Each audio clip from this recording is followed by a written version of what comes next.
We'll call this meeting to order. This is the regular meeting of the Nevada County Board of Supervisors, August 22nd, 2023, in the beautiful town of Truckee, California. Craig, would you lead us in the pledge, please?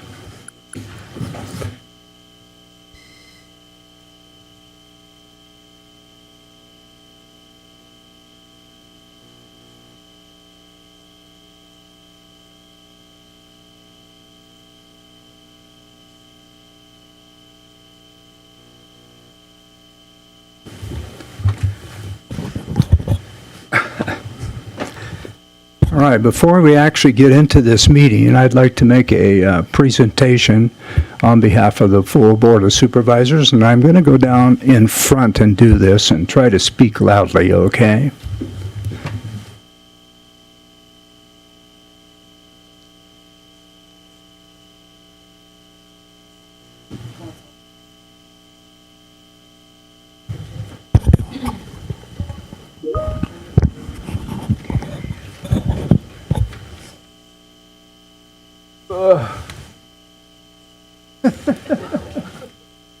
Jennifer. Oh, there she is. Jennifer, on behalf of the Board of Supervisors of Nevada County, thank you and the town of Truckee for hosting us today for breakfast and helping us put together what we expect to be a wonderful meeting today. So this was put together by all the supervisors, contributions. Actually, we can leave it here if you want. Okay. And we just wanted to get a picture of this too. Here, Jen, why don't you hold it with your... Okay, awesome. Oh. Yeah, it's not. Workout.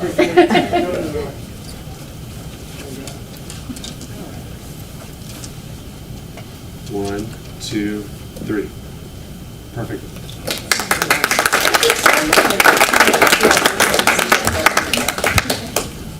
So much.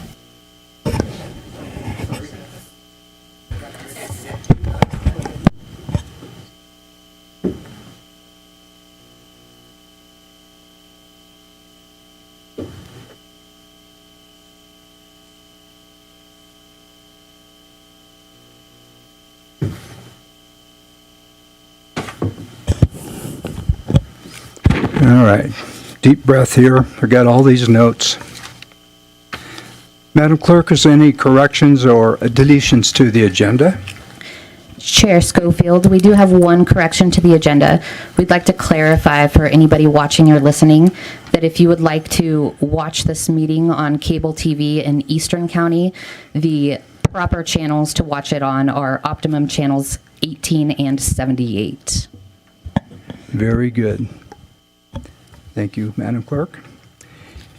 And with that, we are going to go into our general public comment. And very quickly, I want to say, if you are watching online today, because of a small time delay of approximately 40 seconds on the online and cable live stream, members of the public wishing to make public comment by phone should call in at the beginning of each agenda item, rather than waiting until you hear us asking for public comment. So if you have public comment and you're online, right now, get ready to call in or call in right now. And with that, I'll open it up to public comment, anybody in the chambers, and the presentations are made to our right. Hi, my name is Kathleen Egan. I'm with the Friends of the Truckee Library Board, and I want to join everyone else in welcoming you to Truckee. It's great to have you here. We really appreciate that. But more importantly, I want to specifically thank you, the entire board, Hardy, and the county staff for the time and devotion and the energy you're putting into this collaborative library effort that we have up here. We know it's big, you know it's big, and we deeply appreciate it. We also appreciate the efforts of the town and the community who are supporting Friends of the Truckee Library in this effort. It's truly a three-way challenge and a three-way collaboration. We've been collaborating for really going on 4 years now. I remember we made a presentation to the board 4 years ago. I'm sure Supervisor Schofield and Supervisor Hook remember that as well as Hardy. And we made a presentation 4 years ago saying the only way we're going to do this is when we're collaborating. And I am very pleased to say that we see that collaboration evident every single day. So thank you so much, and thanks to the staff and to the town of Truckee as well, and the Truckee community. Thank you. And I apologize for leaving. I'm missing a meeting right now. We understand, Kathy. Thank you. Is there any other public comment? Madam Clerk, is there anyone online? Chair Schofield, there are no callers waiting for general public comment. Okay. I think we've given a long enough time. We will close the public comment portion. And we will go into our consent calendar. These items are expected to be routine and non-controversial. The Board of Supervisors will act upon them at one time without discussion. Any board member may request that an item be removed from the consent calendar for discussion. Members of the public wishing to ask questions or hear discussion on items listed under the consent agenda may raise their concerns to the board members prior to the consent agenda being introduced. The supervisors will take the concerns under consideration and decide if there is adequate reason to remove the item from the consent agenda. Board members, any items you wish to have pulled?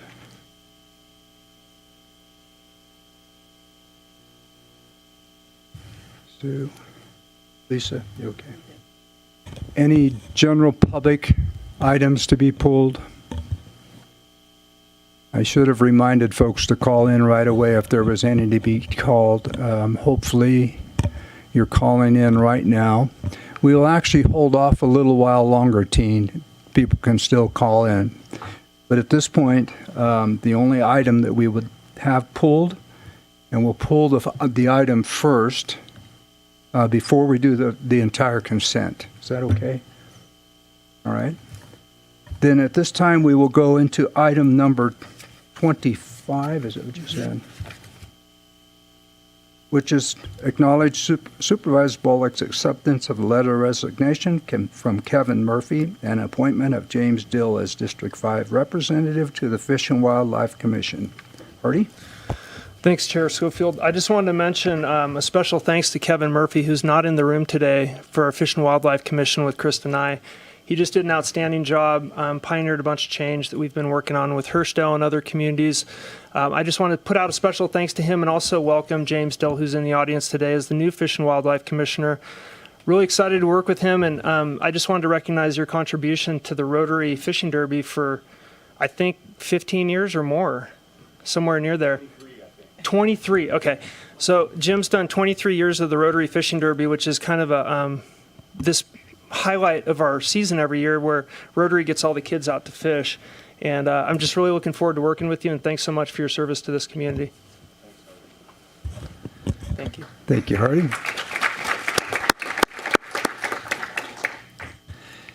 Is there any public comment on this item?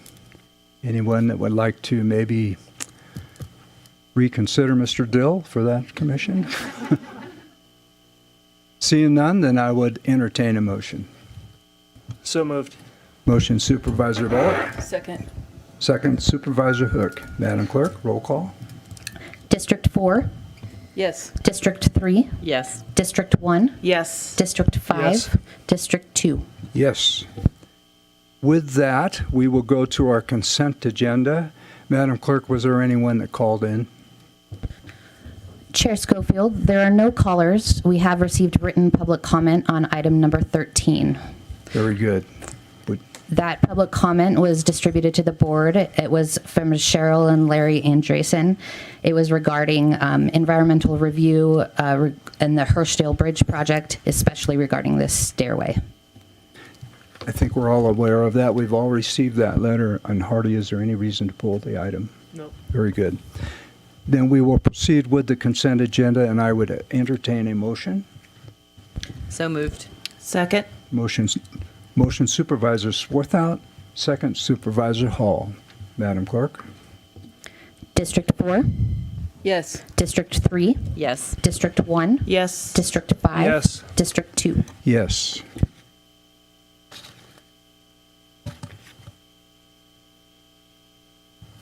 All right.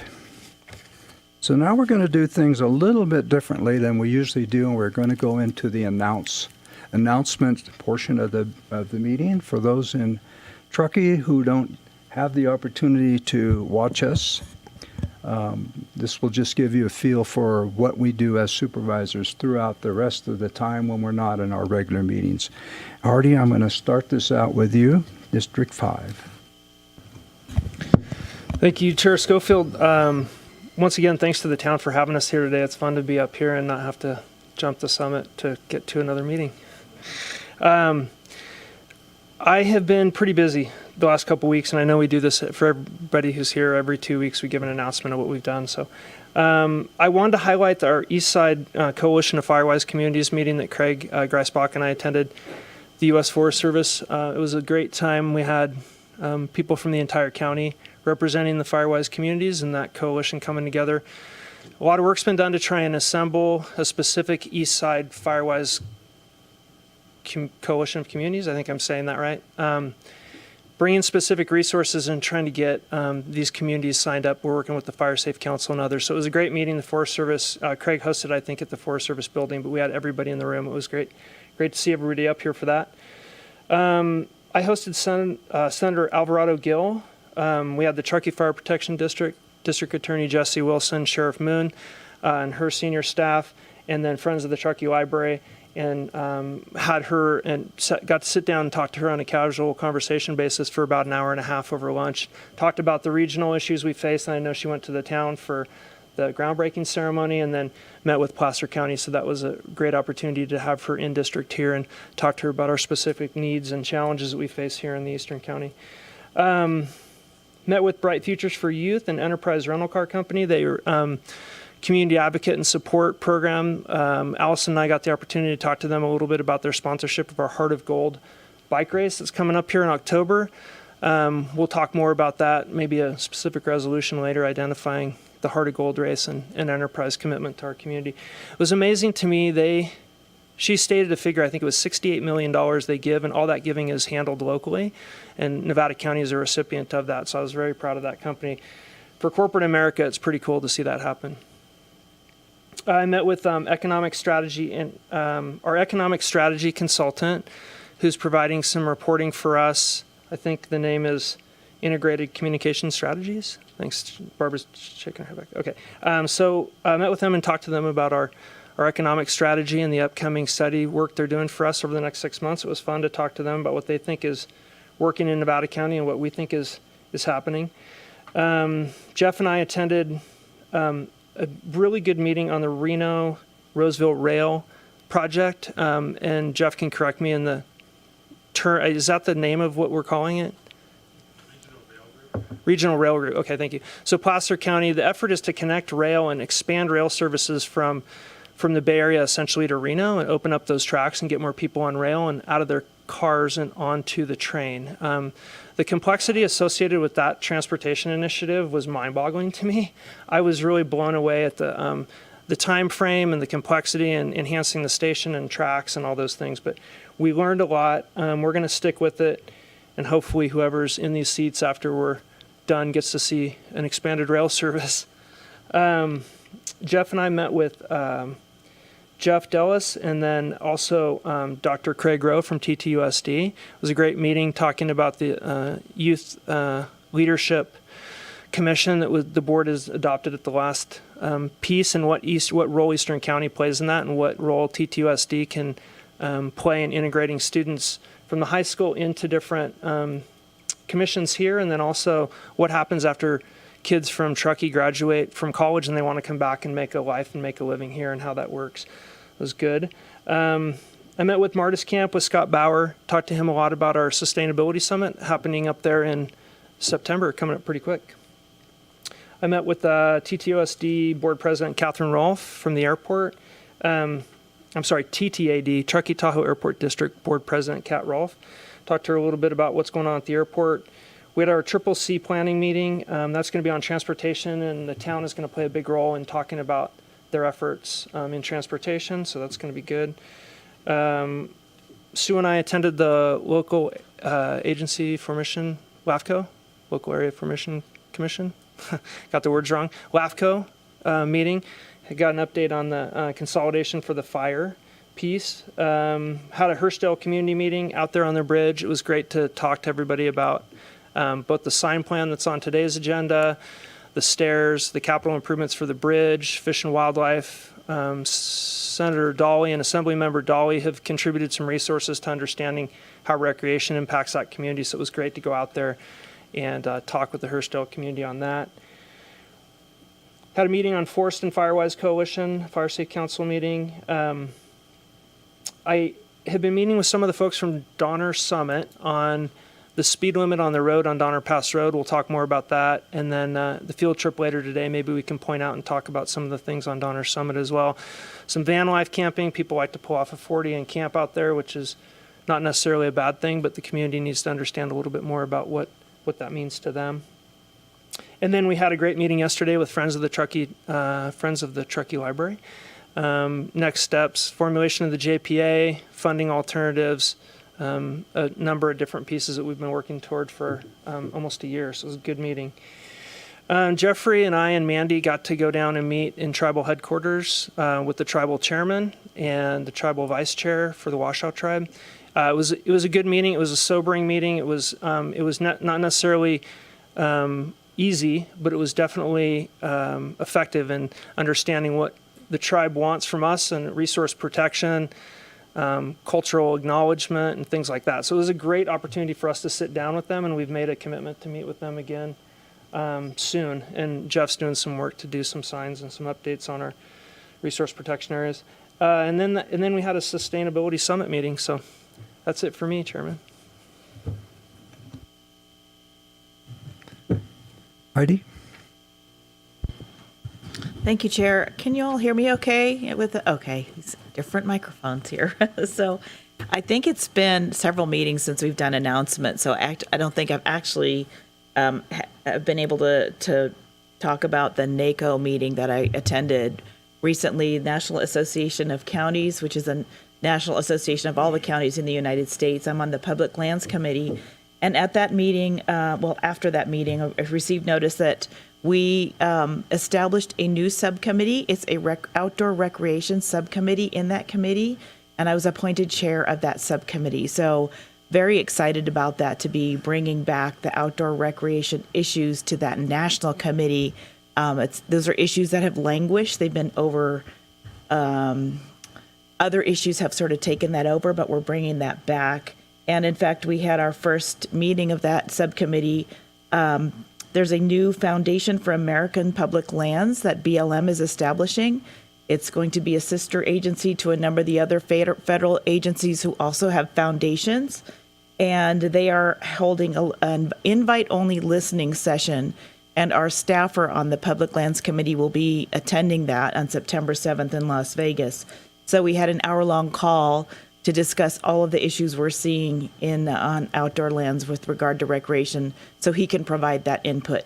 So that should help establish what that foundation will be looking at. So I'm really excited about this heightened attention to those issues that we have in the Western County, and I know you have up here as well. As well at NACO, with the help of Jeffrey Thorsey, we got 2 resolutions passed, which means that this national association can and should be lobbying on these issues at the federal level. So the 2 resolutions, one was the need for more staff on public lands to deal with recreation, and the need for streamlining hiring processes for those agencies. And the second one was just sort of a starting shot across the bow, asking the correct federal agencies and congressional committees to look at the fire insurance issues that we've had out here in California and across the country, not only for homes, but for businesses and even our own fire agencies. So look forward to seeing where that's going to go and making sure that the advocacy that we do at that level directly reflects the issues that we have here in Nevada County. We had a South Yuba River cohort meeting again, which is always great. We've been highlighting the dangers of getting into the river and now the fire dangers in the canyon. I did attend. The county is putting on a couple of webinars on our hazard mitigation plan and our Wildfire Protection Plan. There's 3 plans out there right now, and so I listened in on that. I thought they were excellent. It's a good explanation of how the plans work together and what we need to hear from the public. So if you haven't heard about that, please go online and take a look at that and listen in on one of those webinars. I also spent some time with our consultant on economic development here in the county, and that was a great conversation. I attended the regular meeting that CSAC and RCRC, that's the State Association of Counties and the Rural Counties Association, is having regular meetings with PG&E on the issues we continue to have with them in terms of vegetation management, picking up vegetation that they've brought down, issues when they come in and establish a location on our lands. So I did attend that and raised all the same issues that I've raised publicly and privately with them. Continue to advocate for our needs with that big corporation that hasn't always done right by us.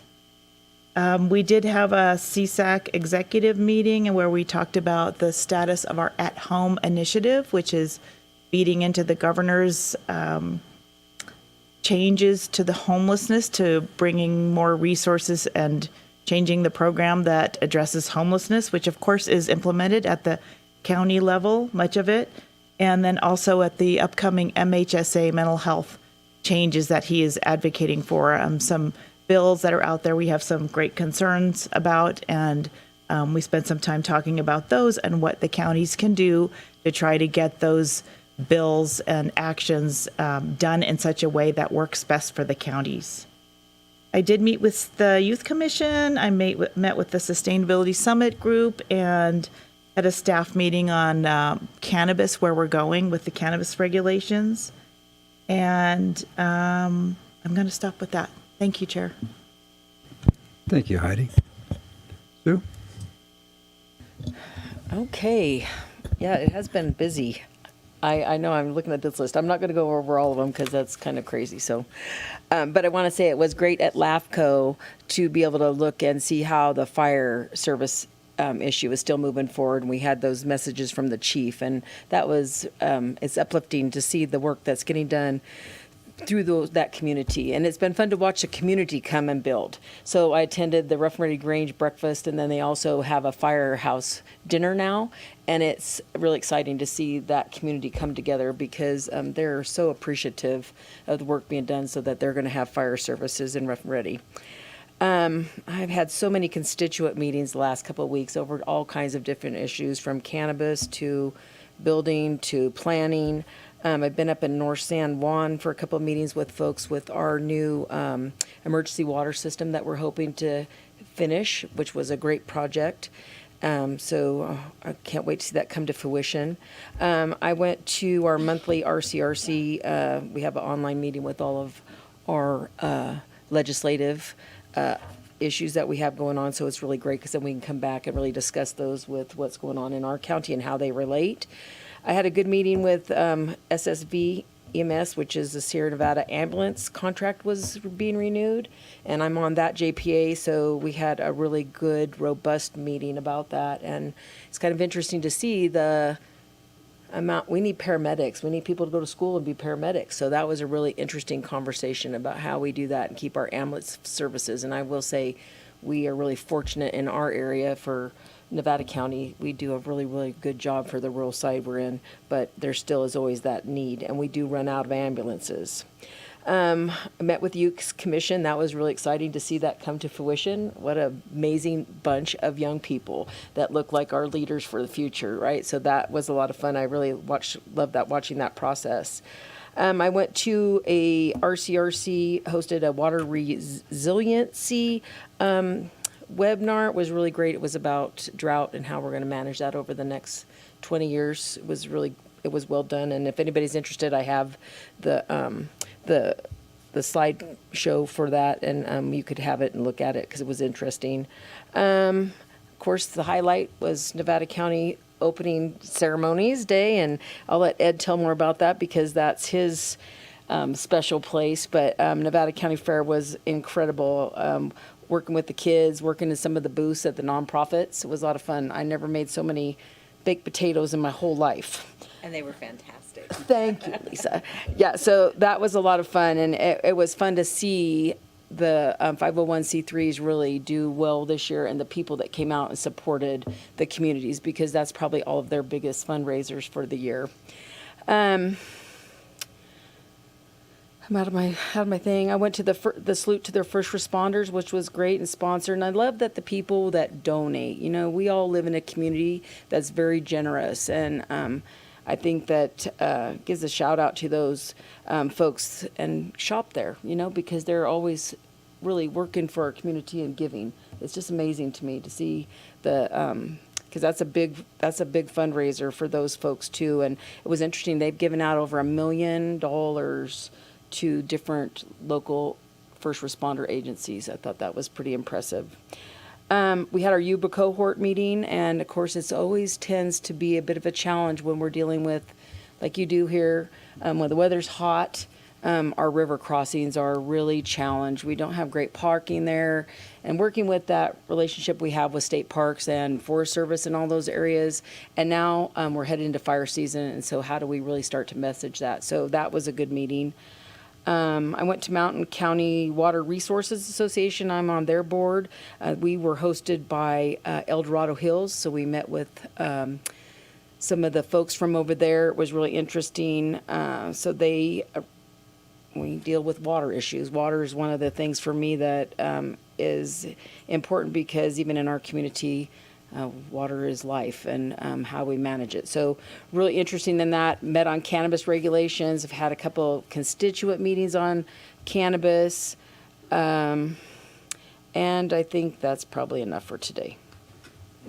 You couldn't kick me. Very good, Sue. Lisa? Thank you. So yeah, it's been a busy month or so. So I'm just going to highlight a few things, because I've probably been to 100 meetings in the last 30 days. I know.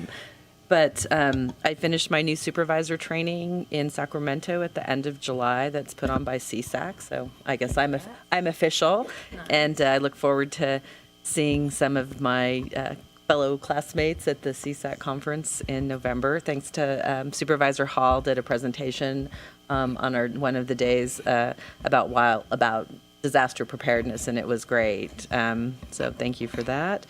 I had the opportunity a few weeks ago to tour around several people that came up from Visit California, who are doing a revamp of some of the work, tourism work, and they were great.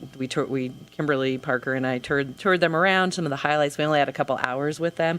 Unfortunately, we didn't get to come up here, but I'm guessing that they probably came up here on their own.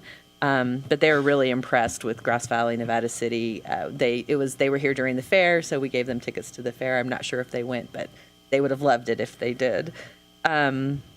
I did attend the opening ceremonies at the fair, and just a shout out to Andrew Trigg and his group. They put on a great fair this year. It was, one of the best that I've been to in a really long time. So everybody was having a great time. I had the opportunity a few weeks ago to go out and tour an area that sits between, it's my district, but it's the county. It's where the county and the city of Grass Valley come together. And thanks to the sheriff and her staff, they gave me a great presentation on some of the issues that we have on a particular piece of property. And then they took me out there on the little four-wheel drive razors, and I got a tour. And it was fascinating to go through that area, because you see it from the road, but you have no idea what's back there. And I said there's some homeless issues back there, and my comment was, until there's some development here, this probably won't change, because you need to put people in there to kind of take care of some of those issues. And then the next meeting I had after I was out with the sheriffs was with a land use planner who's actually working with a client on a development for that property. So it was great to see it, and then great to understand what the potentials were there. So we're going to continue to work with them, working with the sheriff's office. We're hopefully going to do a cleanup out there and get rid of some of the trash and debris that's been left by people. And then finally, I just want to say a big shout out to all the people who I met with yesterday, the Chamber of Commerce, Kristen York with the Sierra Business Council, Jen from town manager, and then the director for the Contractors Association. I've been trying to come up here for the last few months to really kind of get a better idea of what's going on up in Truckee and with our partners. So thank you all for taking the time yesterday to meet with me. It was very enlightening, and I learned a lot about what's going on up here. And I also am appreciative to all the folks talking about collaboration between the East and West. So I look forward to continuing those conversations. Thanks. Thank you, Lisa. Well, I just took the last 2 weeks of my activities, and for those of you that may not know it, prior to being a supervisor of Nevada County, I was the CEO of the Nevada County Fair for 26 years. So it kind of gets in your blood. So when the fair comes along, that's pretty much what I do. I try not to schedule any other meetings. So this year was a really special year, I believe. First of all, the weather was perfect. Beautiful weather for fair. And the new CEO that we have out there is a young man who, during my reign as a CEO, was active at the fairgrounds as a youth. Was involved with all parts of the fair, including the Draft Horse Classic. And this gentleman became a part of the county of Nevada and was instrumental in the communications department with the sheriff's department, and has done an excellent job, and I think is still assisting in some ways with the new dispatch center that we have out there. So it was really, really great to have this young man coming in as the CEO of the fair. So that was opening day. We saw that, and then the kind of the highlights. And I was out there every day, except for one. It's been long enough that I don't have to be out there every day. But the the Ag Mechanics auction, which is an auction of the FFA, primarily youths, and their items that are built are auctioned off. And I think we raised $105,000, which was a record year for that one. And then the highlight of the fair is the junior livestock auction. Sue's very, very aware of this. She's a great contributor to it and has a granddaughter that's involved with it also. And I don't know how much that raised. Do you know the number? Well, it was over $1 million that go to the youth of Nevada County. So it's just a special time, and it was a special year for the fair. I did the interview with our economic development team, Mr. Bill Mueller, that Kimberly Parker is running. I think that's going to be a very, very good program for Nevada counties. We really kind of clarify as to what economic development means and what do we need to go forward. And along that same line, we had I sit on the Economic Resource Council, which is primarily the western side of Nevada County. And we found out during our executive meeting that we had received a grant, a SURF grant. SURF, and you guys can probably help me a little bit here, is like a $600 million state program that's come out for community development. And the grant that the ERC has gotten is more for the planning stages of it. And it's regional, which includes Nevada, Placer, El Dorado, and I believe Sacramento County also. So there's two organizations that kind of put together all of the major aspects of it. The part that we have is a group called Valley Vision out of Sacramento. The eastern side of that region is Sierra Business Council out of Truckee here. So I think we'll be deeply involved with that. And I know that it's a forum to say, what do our communities need in going forward into the future? And I know by the end of the year, our planning session has to come up with a certain amount of projects that we think are going to be instrumental in moving forward for our side of the county, and then it will be going on up here on the eastern side also. So we're looking forward to that, hoping that it really amounts to something for us.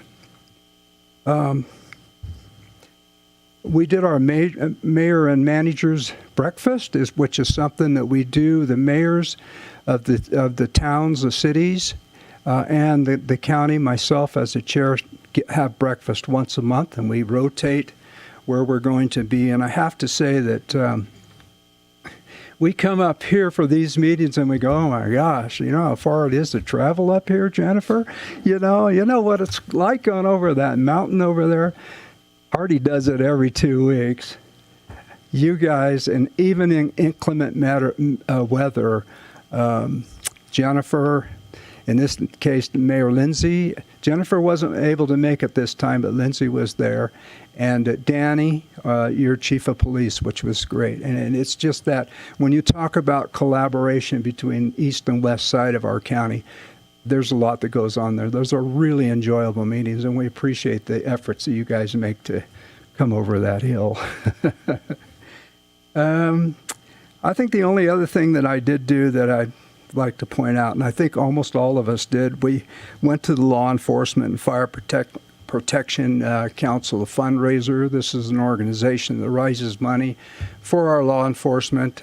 Sheriff Moon has been a recipient of many of their dollars, and our fire agencies also. So that was a fun event also. So thank you. I think our announcements went very well. Hardy, good idea. One more thing, real quick. Yes, you may. I think. Congressman Kiley came up and visited us in East County and had a great meeting. It was specifically with the Forest Service, and we rode, I think I'm not conflating two meetings. We rode e-bikes, and then we had a meeting with Kevin Kiley. And so he came out, and then we toured some of the forestry fire protection areas that have been completed by the Forest Service, 06, Big Jack and Little Jack, fuel defensible space profile zones kind of over here, and then talked about e-bikes and recreation. So it was a great meeting. I just wanted to acknowledge him for taking the time, and if you follow the news or follow the congressman, he's been in district here, I think, I'm going to estimate 6 times in the last 3 weeks. So he's put a lot of effort into making contributions to our community and being present here, which is great to see his presence here. So I just want to say thank you for that. Thank you, Hardy. Okay. Airport too.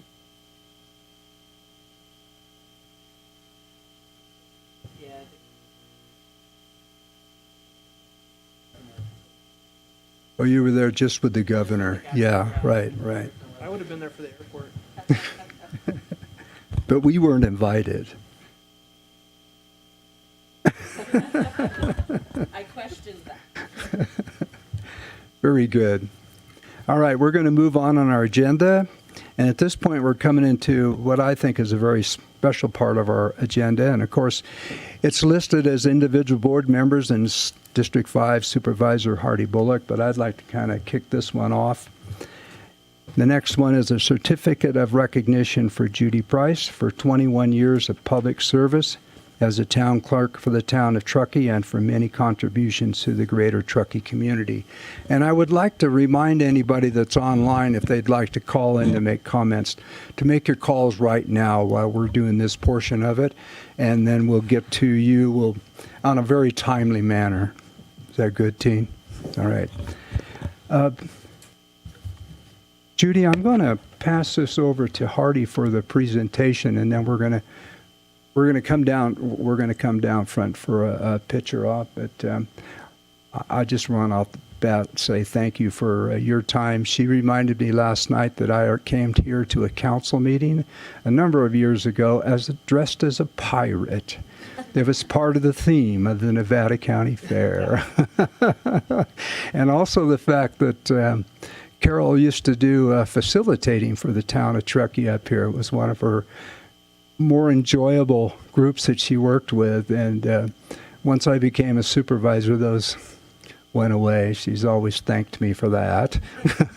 But Judy, thank you so much for your time, and I'm going to turn it over to Hardy for the presentation. Thank you, Chair Schofield. Judy, congratulations. I'll just say that from the bottom of my heart. Pretty cool. 21 years of service. And being in government has a lot of ups and downs. And you've weathered those with such grace and gone through those periods kind of carrying the town, but also carrying the region and all the people that support all the special districts and government agencies and nonprofit community that rely so heavily on being connected to the town and understanding what the town and the town council are doing and the executive leadership and all those things. And we were commenting that there was this mass exodus from the airport like 18 years ago, and there were 3 staff members, and I was one of them, and I had like 3 jobs. I was like the clerk, the noise guy, and the environment guy or something. But I called Judy, and Judy is like, okay, here's what you're gonna have to do. I had that job for 3 months. So she got me to the point where we got there, and it was really fun to work with you. And then I think the other piece and I think Rory's in the background, the cameras, but you essentially turned on the whole broadcasting of public meetings through the video and connection, and Suddenlink as a provider and all those different things to make kind of this really transparent method of people dialing into public meetings through the local TV channel. So, and many other things that we're going to read about here. And I don't know, Chairman, if you want to give Judy a moment to speak before or after? I'd like to have the others, yes, we'll find. Okay. We'll have the others speak, and anybody in the public that would like to come up and make comments about Judy also. Let me know when you want to. Yeah, so we'll read that at the end, Okay. just before we do the photo op. So Heidi, any comments? I didn't have the opportunity to work with you, but thank you for your service. Anyone who lasts that long and contributes that much is great. Sue? Yeah, Judy, you kind of are leaving a legacy.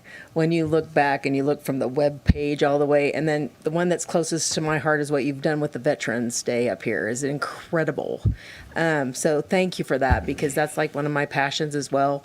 Wear my bread on Fridays for our folks that are still deployed, and what you did with that was, that is amazing. So for me, thank you for that, and I wish you well in this next chapter, because you've given a lot to this side of the county and the whole county in a whole. So best wishes. Thank you, Sue. Lisa? Thank you. Yeah, congratulations on retirement. It's really good. I did it 4 years ago, and then I got elected to this job, so I came out of retirement. But it is fun. My experience working with Judy was when I was with the city of Grass Valley. And if you ever needed to communicate with anybody up here, if you needed anything from up here, if there was an event going on, Judy was the person. And I always looked forward to getting her emails because they were very detailed. We always knew where we were going, what time we needed to be there, who was going to be there. And, all the logistical stuff was taken care of. So thank you for your service. And I know you'll be missed. Hopefully, are you staying in Truckee? Okay, well, we'll welcome you as a Grass Valley. I will be your supervisor if you're down in Grass Valley. So thank you for your service. All right, is there anyone from the public that would wish to come up and make a comment? Please do. You're encouraged to do it. Chair Schofield, can I make a comment from right here? It's me, Sarah, right here. Yes, you can, Hi. Sarah.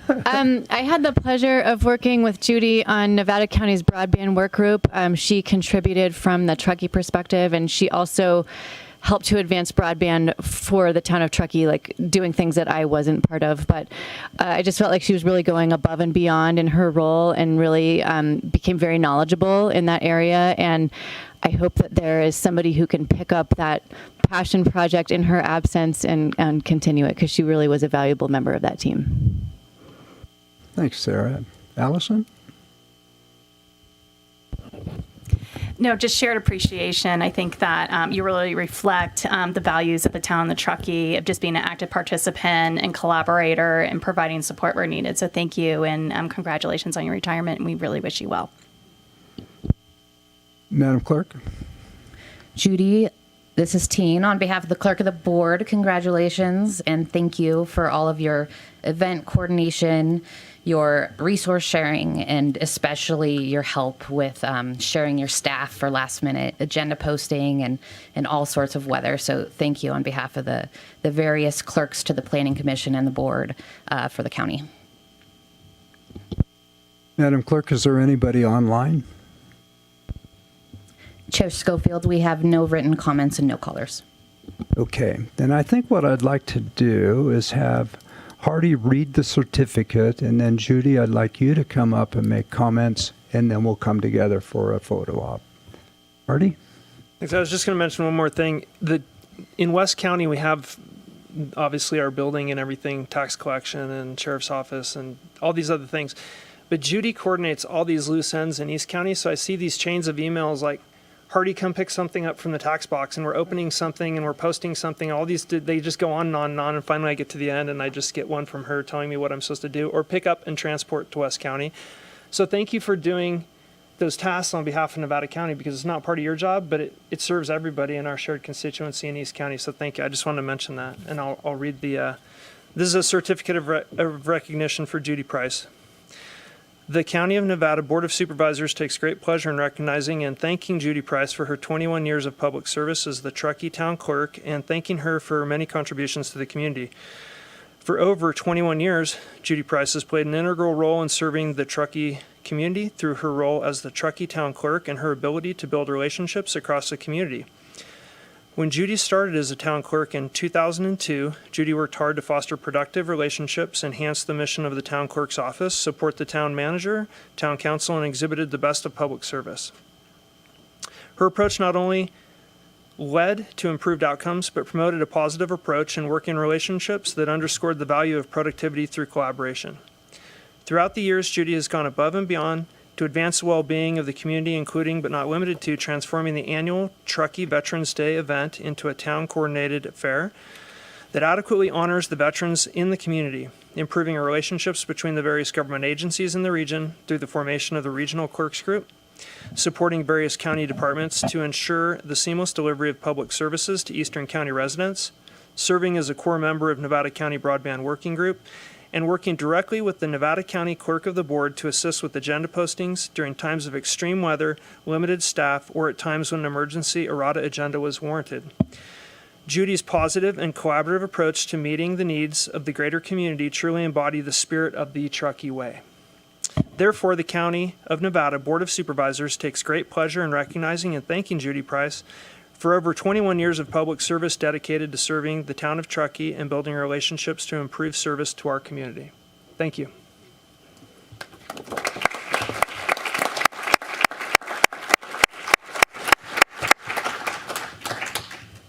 I just want to say, after listening to all of the reports coming out, that I'm truly humbled that you've taken a few minutes out of this meeting to recognize when you've done so much for this community. Thank you all. That's it.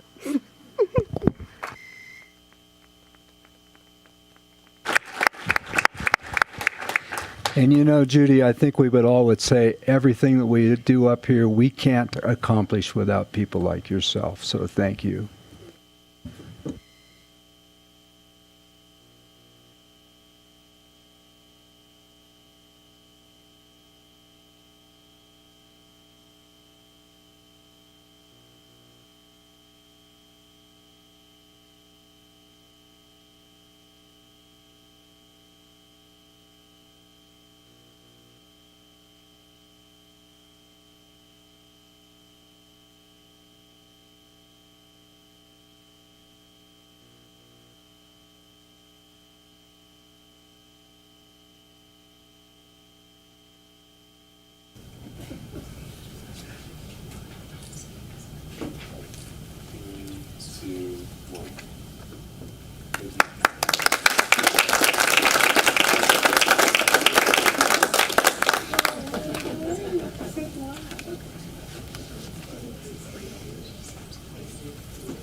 All right. This next item is a certificate of recognition for Allison Sweetener for her efforts, leadership, guidance, and dedication towards improving the lives of families and youth in the Truckee-Tahoe region. And I'm going to turn this over to Hardy. I don't actually know Allison, so I'm not even sure I pronounced her last name right. So. Hardy, would you take that over, please? Thank you, Chair Schofield. It's Schwedner. Schwedner. Yeah, thank you. Allison, I just want to congratulate you on your career here in Truckee, and there's so many points of our community and the nonprofit community that you've connected with and served, and I'd like to read the certificate of recognition, but also mention your work recently with the COAD and some of the things that have worked through changes in our community and how to respond to them and adapt to them over time. And I know that you're going on to work for a consulting firm that hopefully we'll get to work together in the near future, and you get to understand and bring all this community experience and support together to then serve in a different capacity, the same community that you love and you live in and you work. So I want to mention that, and I also want to mention that Phoebe Bell couldn't be here today. She's testifying in the Senate today, and she and I talked on the phone this morning. I called her specifically, and she said, and she was getting choked up, but she wanted me to express her thanks to you and wanted to support this certificate of recognition. So I want to pass that along from her specifically. So thank you for your service. Thank you, Hardy. Heidi, any comment? Yeah, Allison, I didn't realize you were leaving, but I'm glad you're staying involved in this, in all of the topics that you've been involved with. I think I came on the board right before that big consolidation of all the agencies up here, and just was really impressed with how that happened, all the different missions and all the different egos and all the different leaders and all the different programs. Just seemed like it went really, really well, and I've just been impressed with your leadership, and congratulations for the certificate, and I'm really, really glad you're continuing to stay in this field. Sue? Well, I just echo what Heidi said. You just have given so much in 20 years. So we just wish you well, and I know that we'll still see you in the background somewhere, because I can't imagine you leaving 100% from this area. So we really do thank you, Allison. Lisa? Yes, thank you for your service. 20 years is a long time. Much appreciated by the community. So Allison, how many presentations have you made to the Board of Supervisors? A handful. A handful, yes. And you know, I think that each time that I've heard that, and I certainly should have known how to pronounce your last name, I'm sorry. But I always thought about how impressive it is what you have been able to accomplish up here, and always thought, I'm not sure we have that same organizational structure on the western side. And so we're really, I'm pretty amazed at what you've been able to do up here.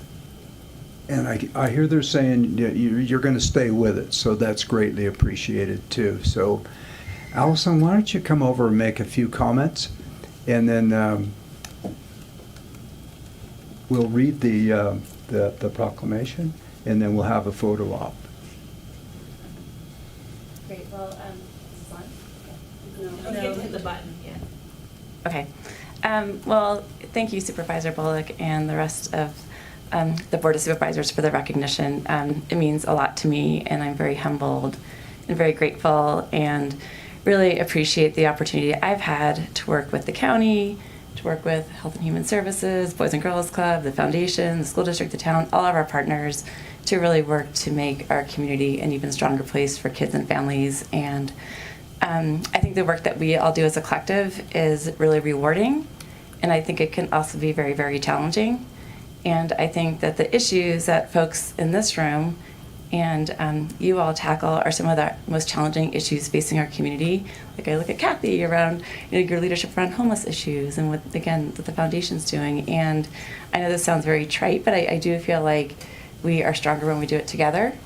And I really appreciate everyone's willingness to come together over the years and collaborate, and for the county's leadership and collaboration, the county's partnership and collaboration, and the work that you all continue to do. So thank you so much, and thank you so much to the board. I really, really appreciate it.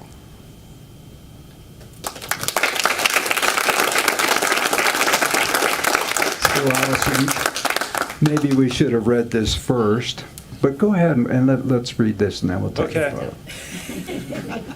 This is a certificate of recognition. The County of Nevada Board of Supervisors takes great pleasure in recognizing and thanking Allison Schwedner for her years of service and leadership dedicated towards improving the lives and families of youth in Truckee-Tahoe region.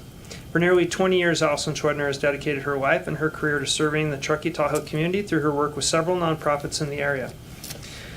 Most recently, Allison served as the director of the Community Collaborative program of the Truckee-Tahoe Community Foundation. The collaborative is comprised of 45 health, education, and social service organizations that work together to measure impact, integrate services, advocate, and build nonprofit capacity to support youth and families in the region. As the director of the collaborative, Allison facilitated countless meetings amongst the participating agencies, giving a voice to community needs at decision-making tables and driving more resources to the issues. As a result, more members of the Truckee-Tahoe community are fed, sheltered, and connected with the help that they need. Allison was instrumental in merging 4 critical social service organizations to form the Sierra Community House, which today serves a critical access point for a comprehensive set of services for families in need in the Truckee-Tahoe region. Allison has led diversity, equity, and inclusion conversations with numerous stakeholders in the region, facilitated suicide prevention trainings, mentored nonprofit professionals, led a countywide mental health needs assessment, and supported the Mental Health Fund, which has aligned more than $1 million to our regional behavioral health roadmap strategy. Therefore, the County of Nevada, the Board of Supervisors, takes great pleasure in recognizing and thanking Allison Schwedner for over 20 years of service dedicated to bringing critical services to families and youths living here in the Truckee-Tahoe region.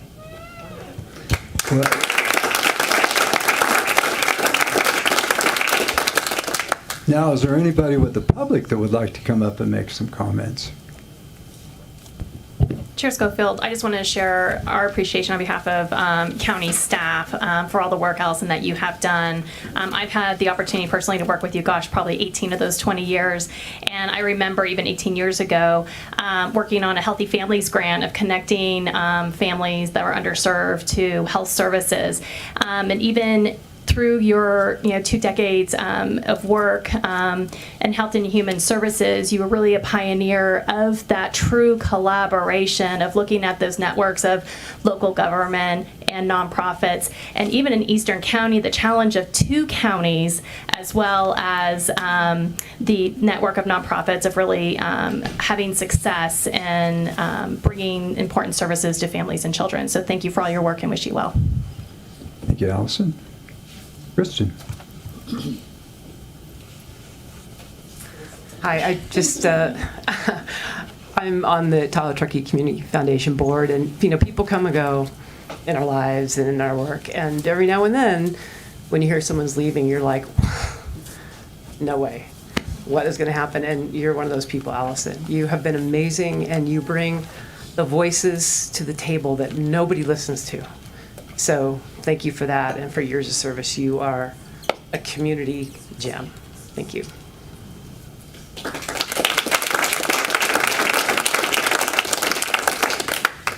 All right, anyone else? Madam Clerk?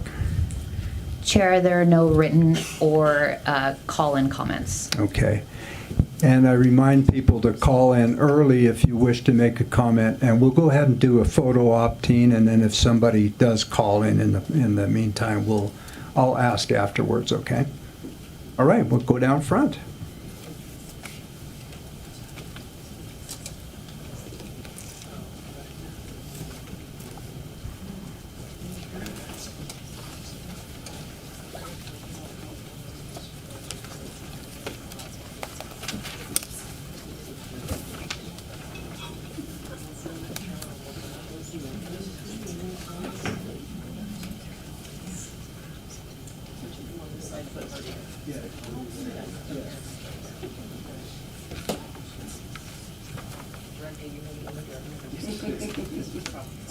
Three, two, one.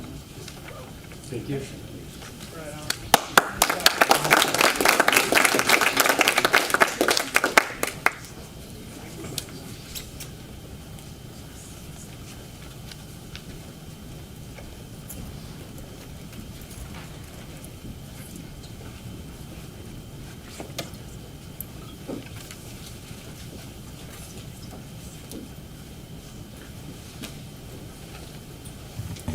Were there any calls, Madam Clerk? Chair Schofield, there were no callers. Very good. We will move on. And again, I remind people on this next one, if you wish to make a comment and call in, please do it now. And this next one is another very special award. And this is to approve of the award of the Nevada County Youth Leadership Award to Julian Hall. And again, this is a District 5 award, and I'm going to turn this over to Hardy again. Yeah, I'm really, this is a really cool piece for lifelong family friends, Jason, Jerusha, and Julian, and Sebastian. Sebastian's not here today, but I wanted to honor Julian and Jason Drusha both for their contributions to our community. Drusha is a planning commissioner, and Jason Hall's done a number of different things. And Julian is a great and special kid, straight A+ student, going to Cal Poly, I believe, to be a Mustang. Is that right? And took us to the state championship and got MVP. And so I just wanted to highlight that with this Youth Leadership Award. I just want to say thanks. And navigating raising children in East County can be a challenge, and Jason and Drusha have done it with such grace and done this excellent job with both of their children. And I just want to take the opportunity to point that out, and also point out this awesome win that the Truckee football team had. And I think Coach Josh Ivins is in the back there too. Congratulations to you. It must be feel pretty good. And it's amazing to see with the youth commission that we just talked about. And there's so much difficulty and things that we encounter every day and the world encounters every day. And then you see these kids just doing amazing things, right? And the community coming together to support them in doing the next right thing. And to me, that's what it's all about. I mean, that's really what we're here for. It's what we stand for as a community, and it's what we can do to provide traction to these kids, because hopefully they're going to be sitting right here at some future date taking us to places where we haven't been. So thank you so much for your contributions, and I wish you all the best of luck ahead. It's going to be cool to see what you do. Thank you, Artie. So help me out a little bit here. Now, I think we have the coach here, and we have a video. We have the coach, and we also have a video.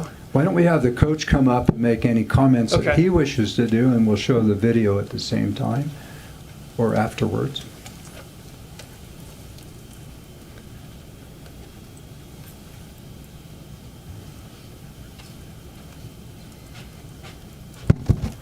All right, we're on. First of all, thanks for the invite to be here. It's really cool. This is my first meeting like this, so and I've been a member of this community for 40 plus years, so sadly this is my first meeting, but getting a broader view of our community has been pretty cool this morning, because I get so micro focused on kind of what we're doing at the high school. So I'm heading into year 28 as a football coach at Truckee High School, and so I've seen a lot of kids come through over the years, and a lot of great leaders, and being part of the sports atmosphere, I get to witness a 4-year transformation from when the kids come into the high school and when they leave. So it's just an honor to be here and to talk about Julian Hall and what he's meant to not just the high school, but to the football team. I've known Julian for quite a while. He played football in the Pop Warner system, which I keep a pretty good eye on, and also played with my son Jacob, so I had a little bit of a closer relationship than maybe than with some of the other quarterbacks, just being so close to the team, because my son was on it too. So I got to see his transformation, and so some of the things that I think made Julian who he is now, and the great things that he's going to do forward. His sophomore year was the COVID shutdown of school and sports, and a difficult time for all of us. And we just tried to do our best as coaches and teachers to continue to connect with kids, and we did it through computers. And one of the things we did was we created these meeting times by position, and I would meet with the quarterbacks and show them drills online and say, go work on these things and film yourself doing it. And so parents were out filming their kids doing these drills, and then they had to submit it. And then I would watch it with the kids. And I just remember Julian's attention to detail while we're trying to fix some of his natural throwing motions into something new, and seeing frustrations and stuff, but ultimately doing a very good job just online, in a time where you're not connecting with kids physically. It's on computers, and just having a kid take it serious, and he did, and he made great improvements physically. So by the time he got to his varsity years, he was ready to play this position from a physical standpoint. But that's not really what I'm here to talk about. I'm here to talk about the other skills that he had that makes him such a good leader. And to me, things that made Julian, he was a captain of our team. He was voted in as a captain by almost every single player. And he had a very good connection with his teammates. And things that made him great, that allowed us to have the success that we had last year, was his ability to stay calm and collected when things are going crazy. He spoke when necessary. I think some people almost talk too much when they're, maybe like me right now. When leaders, we get a little verbal sometimes, and he only spoke when necessary, and so kids listened to him. And then he was a high performer under pressure, and not everybody can do that either. At the highest moments of his high school career, he was the most calm, and I think that's what ultimately gave our football team the success that we had last year, is having somebody like that in a very key position be a great leader. And so this is a very good award for him, a very deserving award, and I believe that anybody can lead and learn how to lead, but then there's just people that do it naturally, and people gravitate towards those people without trying a whole lot. And I think Julian's one of those guys that has respect from his peers, just being the guy that he is. And some of the things that I look for in the leadership, because we have you can't just be a captain on our team. You have to hit certain requirements, and that's GPA. You have to have so many hours of community service. And they have to hit some fundraising goals and stuff like that too, that you guys don't really want to hear about. But they do have to hit certain requirements to lead the team. And, they have to be unselfish, number one. You have to have a heart to serve to be a leader, which all of you guys here have, which is awesome. And then, so one of the things that you should know about Julian is, even after all this success and graduating and moving to his next steps, he's been working with a quarterback in the Pop Warner system all summer. And so he's serving the next generation of football players at the same time. So you have to have that heart to serve, which he has. And then you have to be able to reduce your ego and be willing to listen to others and your teammates. And there's not a better and more humble person than Julian. You wouldn't know that he was one of our best players on the team by talking to him, because he's a humble guy. And so you got to have that too. And I'm just honored to be here. And as you can see, I'm fairly long-winded. I was given 5 minutes, and I'm probably over that. Julian, congratulations. I know you're going to do great things. You're going to represent our town. You're going to represent our school, our football program. You've already represented well.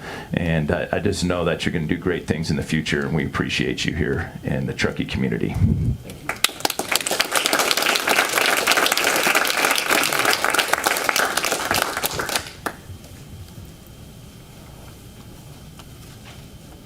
There's a video. Oh, here we go. Coming on. Here we go.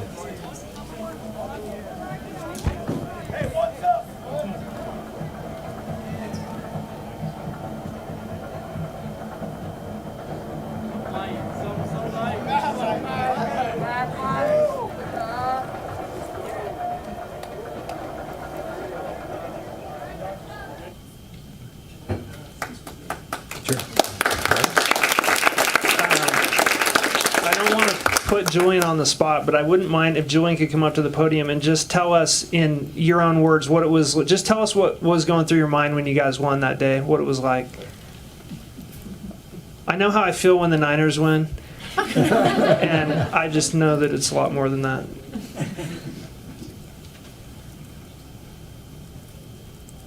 I think when we won, it was kind of probably one of the most crazy experiences I've had. Just because we went into it, we knew that they were going to be really good, and we showed up and we took the lead right away. And then after that, it was like, oh, we're just playing football. And I think it was definitely one of the best experiences I could have asked for, and a great way to end my high school career is winning the state championship by a large amount. So I guess I'm just thankful for the opportunity to be a part of the team, and also thankful for the opportunity to receive that award that you guys offered me. So thank you guys. Thank you.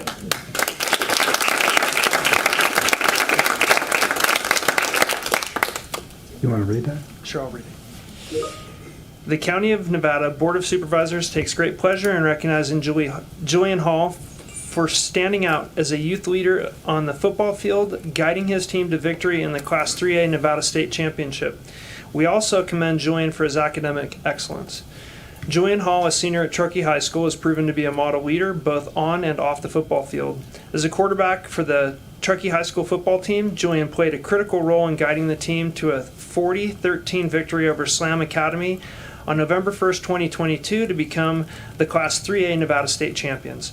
The game was played at Allegiant Stadium in Las Vegas, and following his outstanding performance, Julian was named Most Valuable Player. Nominated by his teammates, Julian also served as the team captain for the season.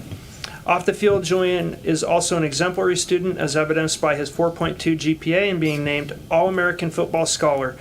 Julian's exceptional academic performance directly contributed to the Truckee High School football team winning the academic state championship in Nevada 3A football with a combined 3.62 GPA. Julian is a three-time recipient of the OKG Award, our kind of guy, which is awarded to the individual who takes it from the class to the grass. This fall, Julian will be a freshman at Cal Poly San Luis Obispo, and he has been accepted into the prestigious School of Architecture and Environmental Design. The County of Nevada Board of Supervisors commends Julian Hall for his excellence in leadership and sportsmanship, most notably in guiding the Truckee High School football team to victory in the state championship game. We wish him success on his journey ahead. Thank you, Hardy. And I just a few comments from the rest of the board. I think I echo what Hardy says in seeing our youth today. As he mentioned, we just approved our youth commission at our last meeting. So impressed with the young folks that are coming forward and will be a part of our future and will be our future. And Julian, you're obviously part of it. And as I listen to what the coach says and what the qualifications are to be a leader and to be the captain of your team, any of us could look at that and say, hey, that's the same type of qualifications we need to have as leaders here at the county level or anywhere. So I think, Julian, that whether it be football or whatever else you decide to go into, I might point out Cal Poly has one of the few fair management programs that you can go into. I think you're going to be very, very successful. So I say congratulations to you. Sue, comments? No, I would just say congratulations. I think that's exciting. I love that Our Kind of Guy award. That says a lot about who you are, and to get it 3 times. Cal Poly, great school, architecture, if that's where you're really going into. I know what a challenge that is. It's a long program, so I have a friend down there. You're going to love it. It's exciting. You'll love Cal Poly altogether. And Mom and Dad, thank you. Thank you. You know, it takes a mom and dad to give that support, let them have their wings and fly. So you're a big part of that. And Julian, you always make sure you give them a big hug. Right on, congrats. Thank you. Well, yes, congratulations. You know, there's a huge sense of pride in bringing home a state championship to your town and to our county. And I hope you might not understand the whole impact of that, but what it does for the community, especially in the world that we live in today, where there's people who are divided on issues, bringing that to your community is huge, and people will talk about it forever. So congratulations. You know, like I said, when we approved the Youth Commission, if these are our youth today, we have a very hopeful future. So keep up the good work. We'll be following you, and I will look to see your name on a design of a building someday. So congratulations. Congratulations on all your achievements, you and your team, which I know is often a team effort. And I look forward to seeing what you do at the School of Architecture and Environmental Design. You have a great future ahead of you. Best of luck. Thank you. Okay, is there any public comment on Julian? Seeing none, Madam Clerk? Chair Schofield, there are no callers and no written comment. Very good. Then I think what we'll do is a photo op down front, and I would ask Julian, it's up to you, of course, but your mom and dad we'd like to have, and also your coach, join us in a picture. You can tell them no if you want to.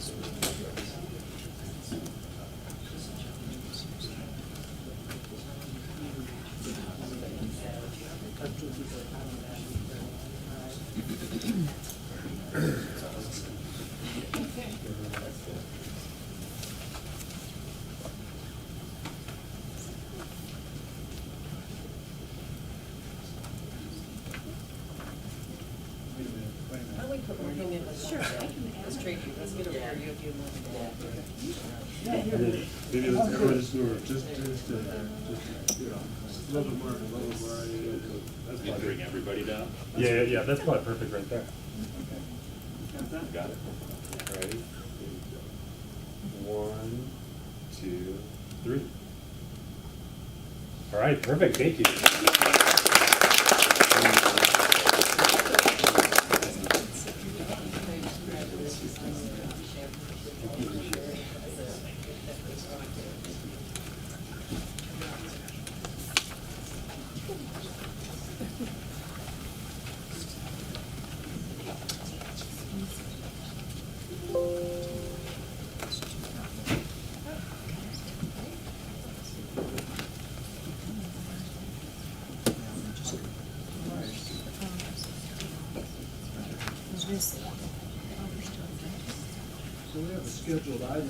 We have a scheduled item at 10:45, so we're going to have to move around a little bit. Would anyone like to take a break? I think we got plenty of time. Oh, okay. Well, then we can move on, I believe. We'll move on to our department head matters. And the first one is a informational presentation on improvements to the Hirschdale Road at its approach to the Tahoe Pyramid Trail. And this is Heba or Trish? Oh, Heba, I'm sorry. Didn't see up there.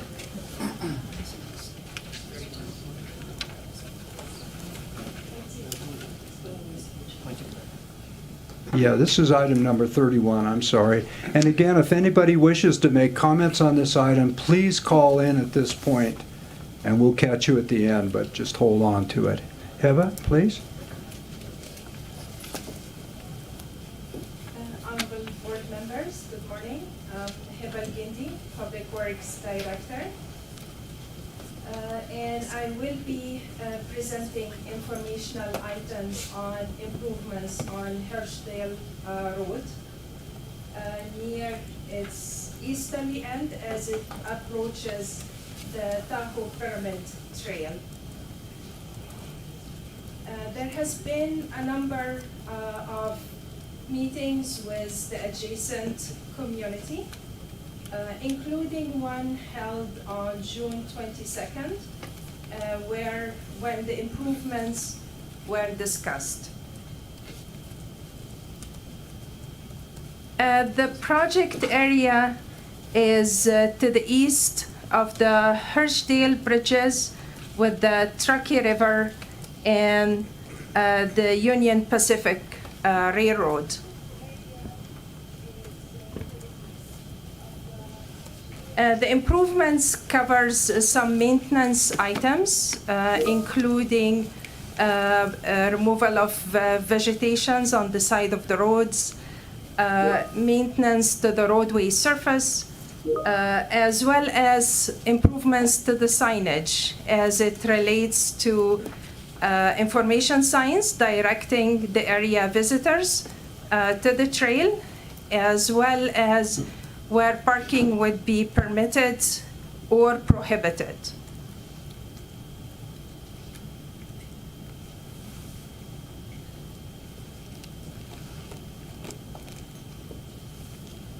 I'm not sure if this has a pointer. I guess not. On the westerly end of the work area, to the west of Hinton Road, parking will be allowed on both sides of the road, about 150 feet, which would allow for 6 vehicles parking on each side of the road. And it will clearly show that parking is prohibited at the turnaround at Hinton Road and to the east of Hinton Road.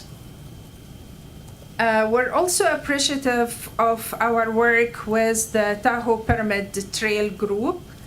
Thank you, Sam and Mike, who will be supplying us with the trail-related signage, the trail parking to the west of Hinton, as well as the information signs directing visitors to the trail, and at the turnaround to inform auto drivers that they need to turn around and not proceed beyond Hinton Road.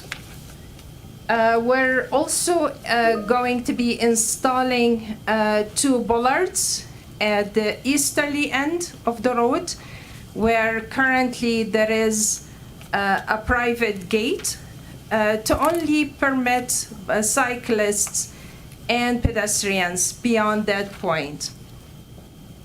The black and orange dots shown, these are some boulders on the side of the road that we will either remove to allow for parking or move away from the pavement section. There is also an abandoned county gate that we will be removing and reusing at another location. Funding for these improvements were approved by the board on August 8th. We're using $20,000 of unexpended ARPA funds. Early in September, we will be finalizing this concept plan after we hear the community comments and comments from the board today. And we will coordinate with the abutting residents on the implementation in September. And with that, if you have any questions, I'll be happy to answer them. Thank you, Heba. Board members, Artie, going to start with you again. I don't have any questions. I'm familiar with this, and Heba, thanks so much for bringing this forward. I think it's a wise use of resources and trying to solve some of the challenges there. It's not the end of what we're doing there. We have the bridge projects that the board's already approved, the recreation master plan with the meeting coming up on the 31st with the community is going to happen. So it's a step in the right direction. I'm really happy with the work. I'm also happy with the community and the meetings we've had. We had one yesterday with the primary landowner there, and Heba worked and Tricia worked very closely with those landowners to make it acceptable to everybody in the room. So I'm happy about that. So yeah, thank you. Thank you, Artie. Sue? I don't have any comments at this time. Lisa? Artie? No other comments? Are there any public comments at this time? Questions?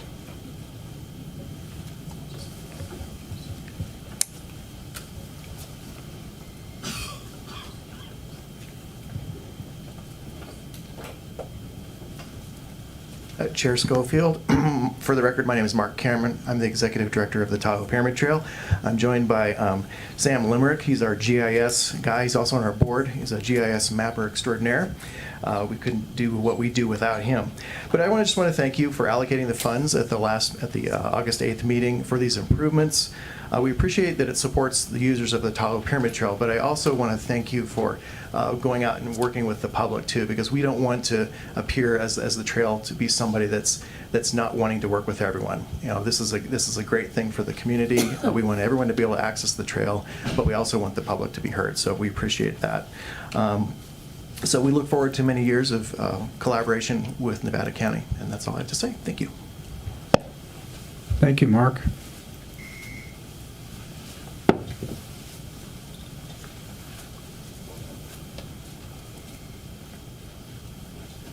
Good morning. For the record, my name is Sam Limerick. There we go. There we go. The green light. The green light. For the record, my name is Sam Limerick. I'm a board member of the Tahoe Pyramid Trail, and I'm the map maker. Thank you very much for the opportunity to comment on this. There's been some confusion about the parking situation out there, and this plan really goes a long way to clearing it up. Thank you very much for that. And we really appreciate the ability to use the county's right-of-way along Hurstdale Road there for a trail. We think it's a really beautiful trail, and we're really happy to see more and more people using it. So thank you very much, and we really support this plan to improve the end of Hurstdale Road and to add more parking and signage. Thank you very much. Thank you, Mark. Any other? Pardon me? No. Madam Clerk? Chair Schofield, we did receive a written public comment on this. If it's a relatively short email, would you like me to read it into the record? Go right ahead, Tina. Okay. This is from Jessica Darkenwald. It reads, "Hello, County Supervisors. My name is Jessica Darkenwald, and I am gratefully a resident of Hurstdale. Hardy, I appreciate you taking the time to come out to our community and discuss your plans for Hurstdale Road. I am sure from attending the meeting, you can see that many of our neighbors disagree on various topics. With the public improvement plans, I would like to urge you to expedite determining the high water mark. There is a psychological concept of certainty, and currently there is not certainty with regard to the high water mark. When emotions are high without certainty, people feel unsafe and sometimes act unsafely. That is how the human brain works. If we can get a neutral party to determine with a level of certainty what the high water mark is, I believe our beautiful and small community will feel safer and more secure. Thank you for your time." Thank you, T. And at this moment, we do not have any additional callers or written comment. Very good. I will close the public comment portion then, and I will entertain a motion to accept this presentation. So moved. Motion Supervisor Bullock, Second. second Supervisor Hook. All those in favor signify by saying aye. Aye. Opposed? Motion carries. Thank you, Board.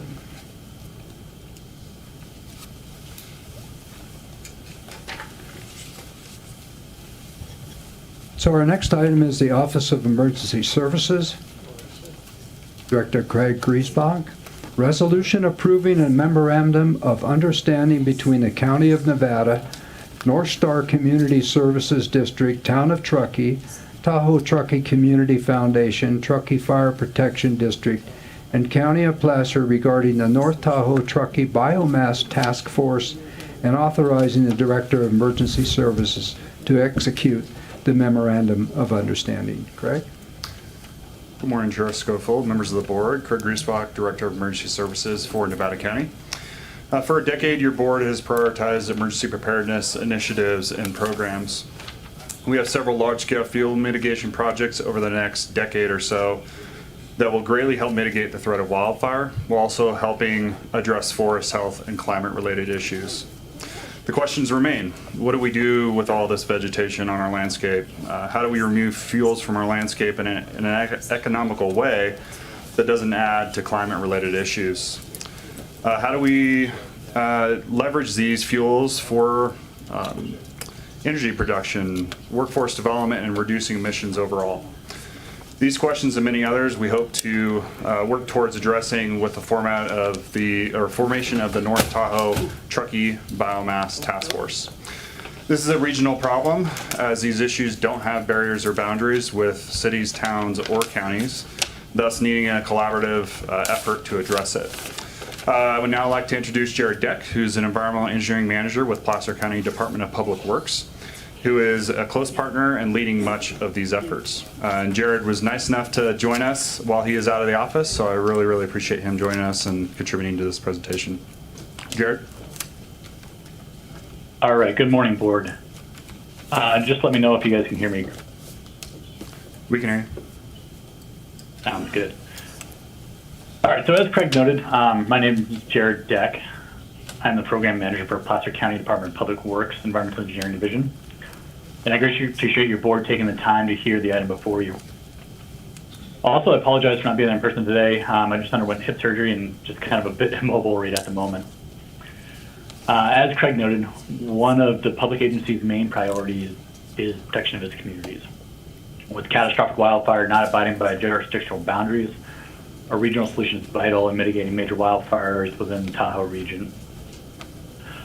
Working together with North Tahoe Truckee Biomass Task Force, this comprises of agencies willing to step up and move forward and find solutions within this region. Craig noted the main agencies involved with this. I'll just reiterate those guys again. Placer County, Town of Truckee, North Star Community Service District, County of Nevada, Truckee Fire Protection District, and the Tahoe Truckee Community Foundation. Within that group, we're really trying to establish some major goals. We're trying to step back and look at a regional approach to biomass. Understanding how much annual yield of biomass is sustainable in the region, how that biomass can support establishing multiple biomass facilities, and then working together to establish a regional biomass distribution network for those facilities between the partners. Within this model, each agency is still working on their individual projects, but as a region, we are pushing a collective vision forward, which will assist in some other aspects as well, which can leverage regional resources and grants, create educational outreach, share costs of some of these regional studies. Could you go to the next slide, please? Thank you. So within the joint efforts, there's a larger benefit to the region. We recently completed integrated infrastructure and fuel supply study. It showed and proved the need for multiple local biomass outlets in the region to assist with fuel disposal. This regional document showed a unified plan in the North Tahoe area and was the catalyst in getting $4 million in grants for 2 of the agency's projects. So really showing that regional unification can help in some of these grant application processes instead of just having each agency compete against each other. Last thing I'd like to emphasize before I turn it back over to Craig is this agreement is not binding for any financial commitments and will allow each agency to pick which task it would like to support. But it does establish a collective goal and an easier path to combine funds across multiple agencies for some of the beneficial items I just provided to you guys. With that, I will turn it back over to Craig, and if there's any other questions, I'll be happy to stay on and answer those. All right, with that, staff's recommendation is to approve the attached resolution and execute this MOU with the aforementioned partners, really establishing the North Tahoe Truckee Biomass Task Force. And that concludes our presentation. We'd be more than happy to answer any questions that you may have. Thank you, Craig. Heidi, start with you. Thank you. This is really exciting to hear about. It's the only way to go, I think, with biomass and biomass facilities is to take a regional approach. Just one clarification. I must not have been listening clearly, but he mentioned $4 million. Is there some money that's already come into this regional association? My assumption from the reading all this and hearing you was that this is a very beginning. Just the MOUs have been established so that you can work together. But is there money that's already come in? Supervisor Hall, we are early on in the stages, although we've been meeting for several months now, and there's a lot of things happening currently. Jared, I'll let you speak to that a little bit more if you could. Yep.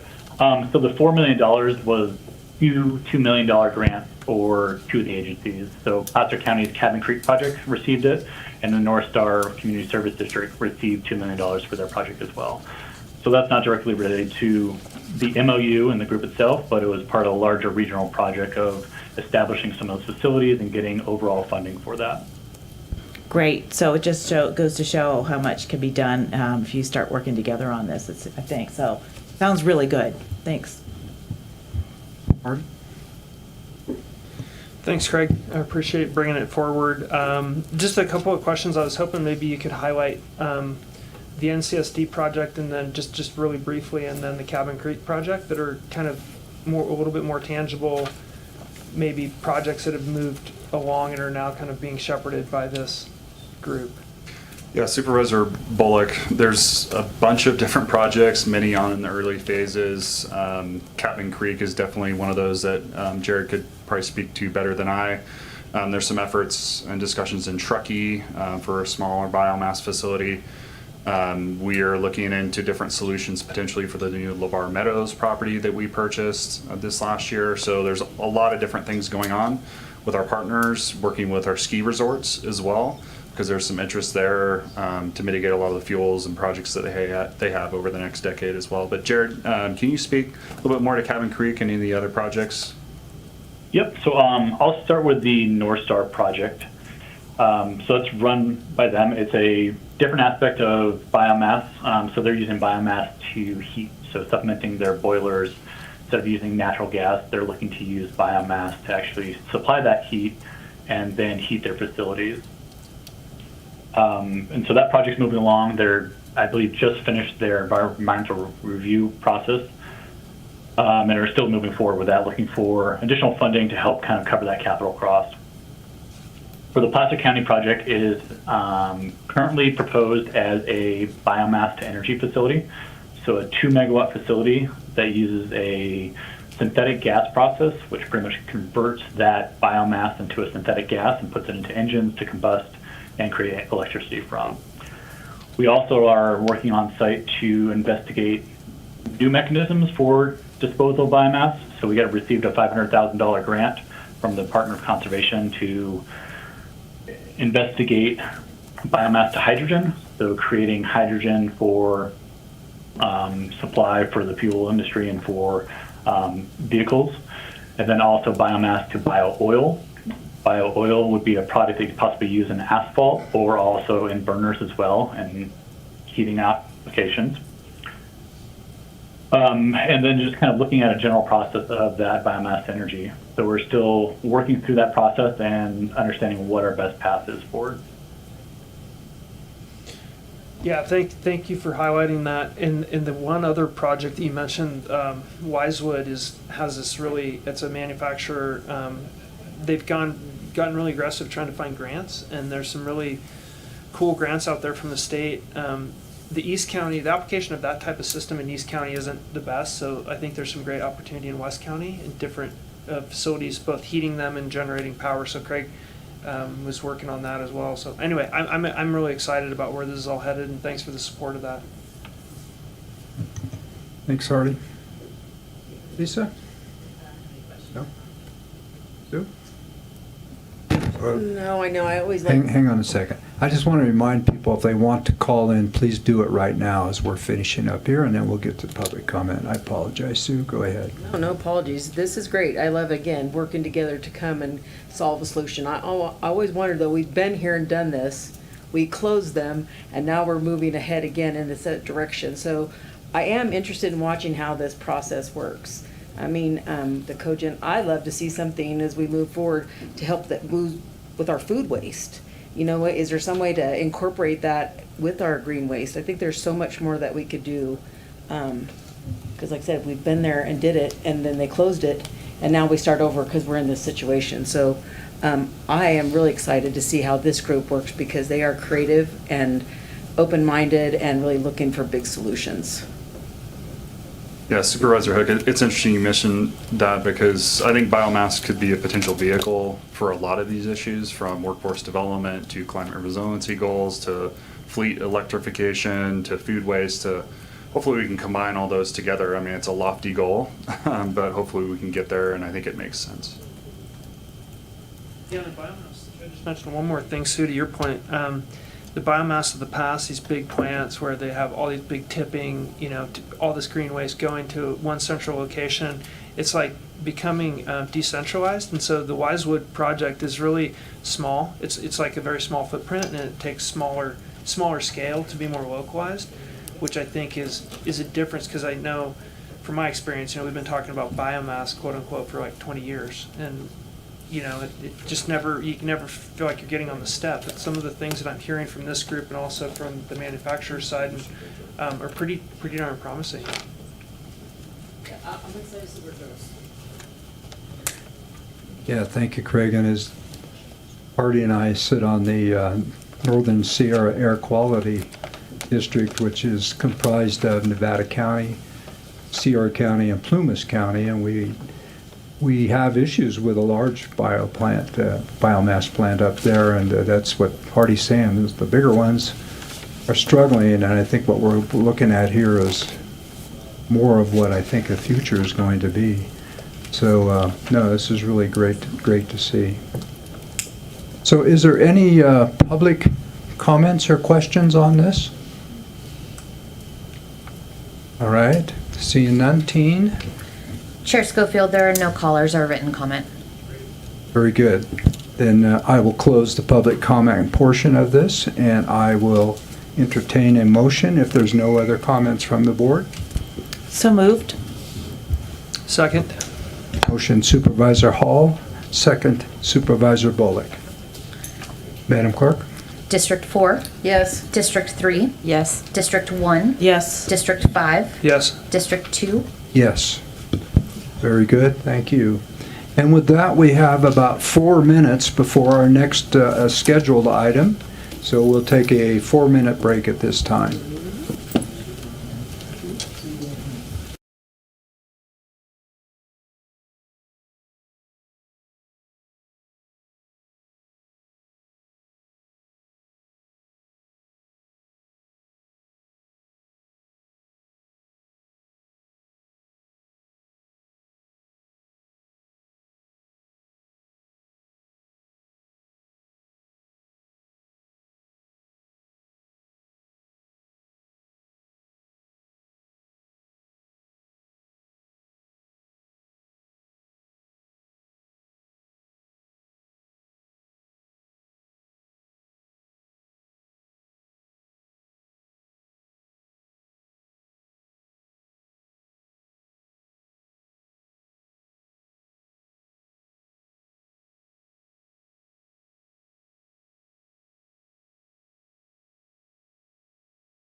of August 22nd, 2023, in our beautiful town of Truckee.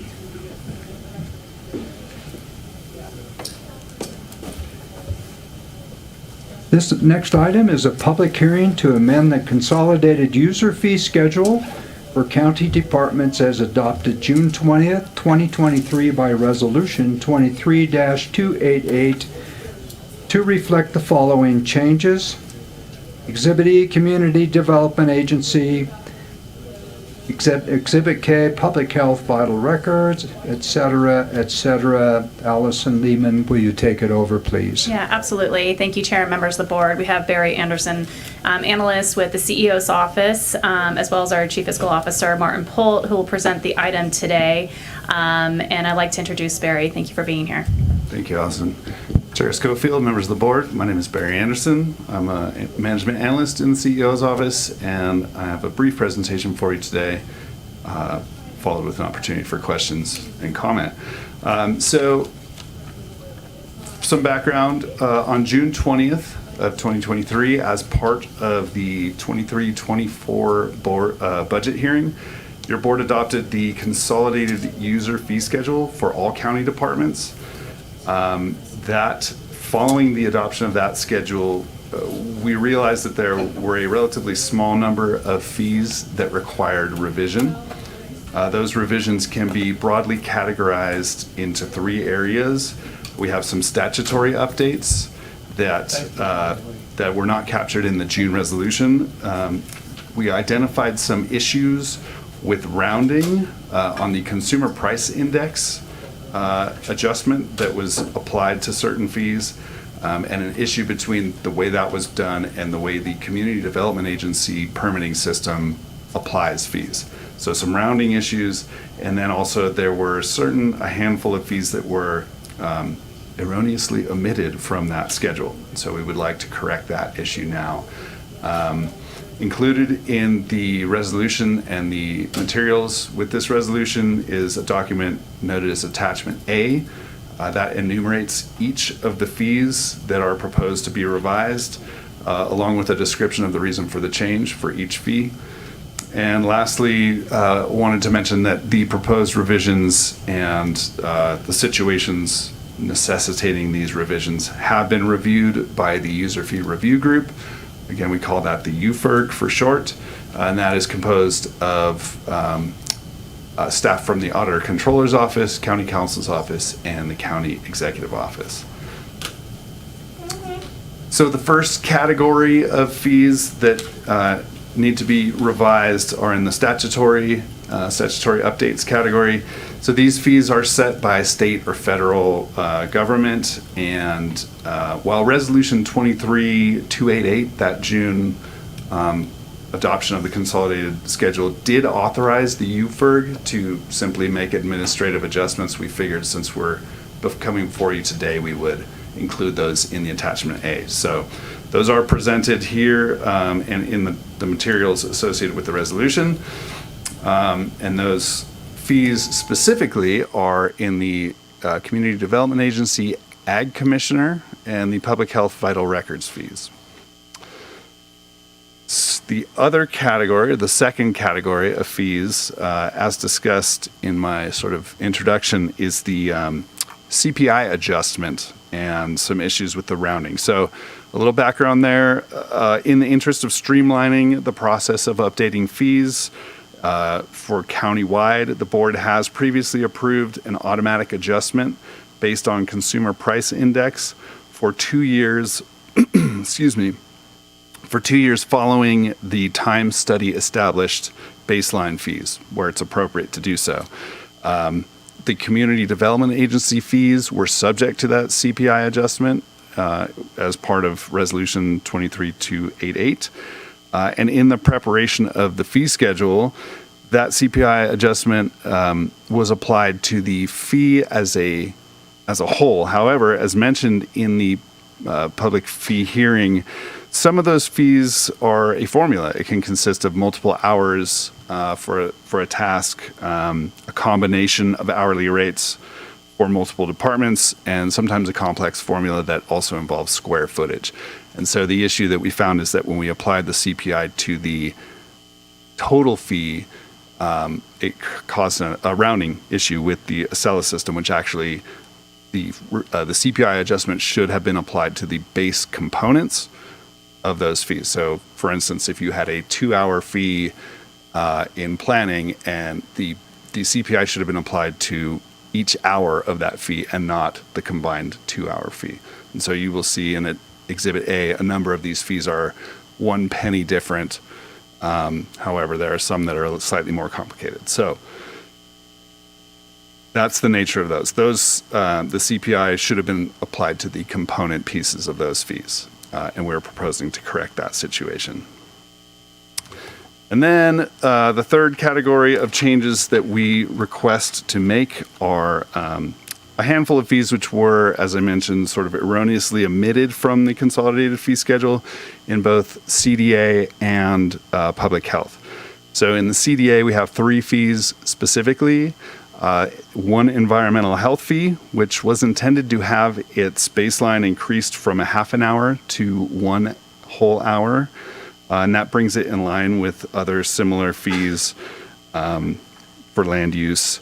There's one specific planning fee, which did not have the CPI applied, and which should have.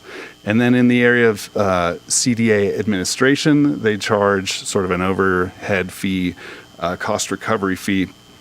CPI was applied to that fee at the sort of the base. However, in the areas of cannabis compliance and code compliance, your board in 2022 directed an adjustment at 7 and 6% respectively for those programs, and so the administrative overhead rate should have been adjusted for those specific areas accordingly, and instead of the sort of baseline standard CPI. And then lastly, in the area of public health, we have an immunizations fee schedule. And this is for, so public health provides immunizations to members of the public who wish to receive them. They they recover costs based on the actual cost of those immunizations. During the COVID-19 pandemic, public health staff was redirected to pandemic activities and was unable to maintain the updates to that fee schedule. And as such, these fees fell off the radar of the user fee review group, and we omitted them or neglected to include them in the consolidated fee schedule. So we would like to bring them in with this action today. And with that, I would like to open for any questions. Thank you, Barry. And I would remind folks that if anyone watching online wishes to call in for questions or comments, please do it now. You'll be on hold for a while, but it will work timely wise. I open this up for questions. And the only comment I have right off the bat is when they say there's a fee for everything in government, this certainly points it out. Lisa, would you like to start? Sure. I don't have any questions, but I just want to share my appreciation for bringing this forward. I know that this is routine and pretty much there's nothing drastic in here, but I think that the transparency of bringing this forward into a public hearing is really important. So thank you. I know there's a lot of work that goes into preparing all of this information for us, and it's much appreciated. Thank you. No, I think Lisa covered that, so thank you. Yeah, thank you. I guess I have an opposite reaction. And so I'm curious how this happened. Number one, it's 2 different departments. And so I don't think I need the whole story, but I think I'm disappointed that this happened and that it has to come back to us, especially these 1-cent fees. I'm not sure that's a great use of our time unless this is required. I think the immunization fees are looking pretty much quite a bit bigger. And was a whole issue that got neglected because of COVID. So that makes sense to me. But I hope we fixed going forward how this happened. And yeah, I'm not sure. We need to see 1-cent revisions. And I guess do we owe people money now going back between June and now, or are we pretty much clear in terms of these changes? So the fees, or the resolution that was adopted on June 20th just took effect. Okay. And so those fees will be charged as, as was adopted. This is more an attempt to correct and bring these fees in line with the way that they should be. So 20 days from, assuming your board adopts the resolution, Okay. we will have a slightly corrected Okay, so there's no fee schedule. impacts, in between impacts. Okay, That's my understanding. great, thank you. I don't have any questions. Thanks for bringing it forward. I was just going to mention, having gone through the budget subcommittee, the pay for use concept is really keeping the fund balances in each one of the accounts that serves whatever need that is. And it's, kind of enterprise level funding of those departments. And so it's kind of a weird concept just from the highest level, thinking about how do we pay for all the things the county provides. And I really had a great appreciation for that going through the budget ad hoc with you and seeing the fund balances come and go as our programs change and the service offering we provide. But this goes a long way, and I really believe in keeping up on the fees because sometimes I don't think the CPI increase necessarily matches what goes on and what it costs us. And as a state expands program offerings that become the responsibility of the county, we have to keep pace with that. And so thanks for bringing it forward. I appreciate it. Yeah, thank you, Barry. It's like, did your committee actually look at every one of these? Yes, yeah, they do. Wow. This seems much more detailed than what we actually saw even in the budget subcommittee. And if you look at it, it does amount to, I think, a fairly substantial amount of dollars overall. And you're saying this is what we approved on June 20th? It's a revision to what was approved on June 20th for a specific subset of the fees. The consolidated fee schedule covered every single county department. The resolution that was approved in June covered every single fee collected by the county. This is specific to the fees that we identified, which fell into those sort of three categories described at the beginning. Again, statutory updates that took effect post June 20, those rounding issues which we uncovered, which is the majority of the fees, and then those changes that we just missed the first time around. Well, and there's so many here that honestly, I really just kind of skimmed this. So I just looking at environmental health or planning, land use planning. There seem to be some fairly substantial increases in there. So were they basically approved on June 20th and then rounded or whatever else needed to be done? That's correct. The nature of those fees have not changed. As I mentioned, without getting too far into the weeds, we applied the CPI to, if you have a planning fee that is composed of, or any fee that's composed of, say, an hour of planning time, an hour of code time, and an hour of building time, we applied, the CPI should have been applied to each of those base hours as opposed to the combined aggregate. So if, that was my mistake in preparing that file. And so we caught it and are trying to correct it. Okay. And then Heidi kind of mentioned this too, the immunization ones. I'm looking at what I would think is fairly a standard fee, polio, shingles, that type of thing. Was there no charge previous to this? We neglected to include those fees in the resolution that you adopted on June 20th. Oh, but they had been in there previously. Correct, yes. Very good. Apologies, that wasn't clear. Yeah, those fees have been in place in the past. We neglected to include them, which is why in that attachment A it shows that, the existing fee is zero. So Barry, I apologize for not getting to you earlier on this one. No problem. Thank you, though. Chair Schofield, could I have just a point of clarification? Yes, you may. Supervisor Hall asked about why we would bring this if there's a 1 cent increase, and any kind of increase at all mandates by law a public hearing. So, and again, it's why the user fee group tried to build in this CPI index increase so that you don't have quite so many of these coming to the board, but this is a regular item that would come before the board and is subject to public hearing. Thank you for that clarification. Thank you, Kit. And thank you to the user fee committee. They obviously had to put a lot of work into this, so tell them it's greatly appreciated. With that, is there any public comment on this item?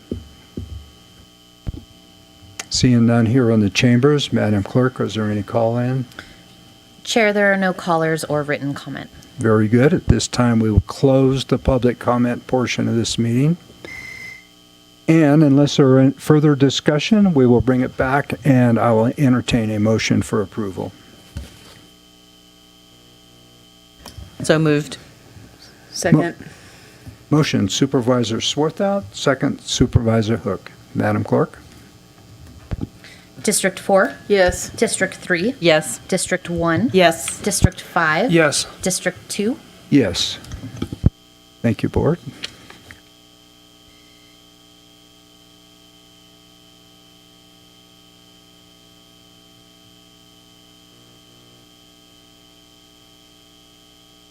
Okay.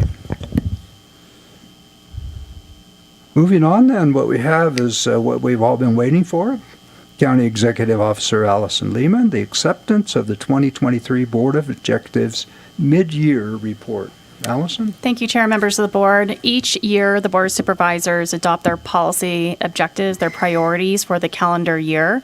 And we have an opportunity to reflect on those policy objectives and provide you an update. I'd like to introduce Caleb Dardick, the Assistant CEO of Nevada County. He'll provide that report to you today. Thank you. Caleb? Good morning. Thank you so much, Chair Schofield, members of the board, for this opportunity to present the mid-year report. I always feel humbled in this role because I'm simply the messenger of the work of probably well over 800 people who are contributing to the core services and operations of this county every single day, and then the large team that has been working very hard to advance the board priorities and board objectives that you set each year. We do have staff on hand in the room as well as online to answer questions on the various objectives as we go through the report. Okay. So just for those following at home, this is a quarterly report that we hope is helpful to you. It is posted online in an interactive way as well as in a PDF to make it easy for the community to follow and to allow for some transparency and communication.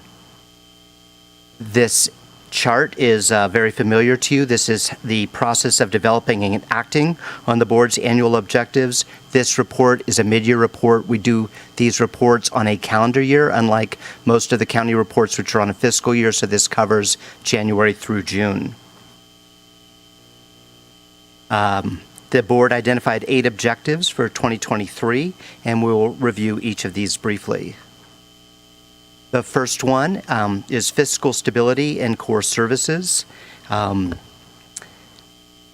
will read the report's the summary points that staff have provided. So this one's, despite some uncertainty regarding the larger economy as well as with the state budget, property tax revenues and major county fund balances remain healthy.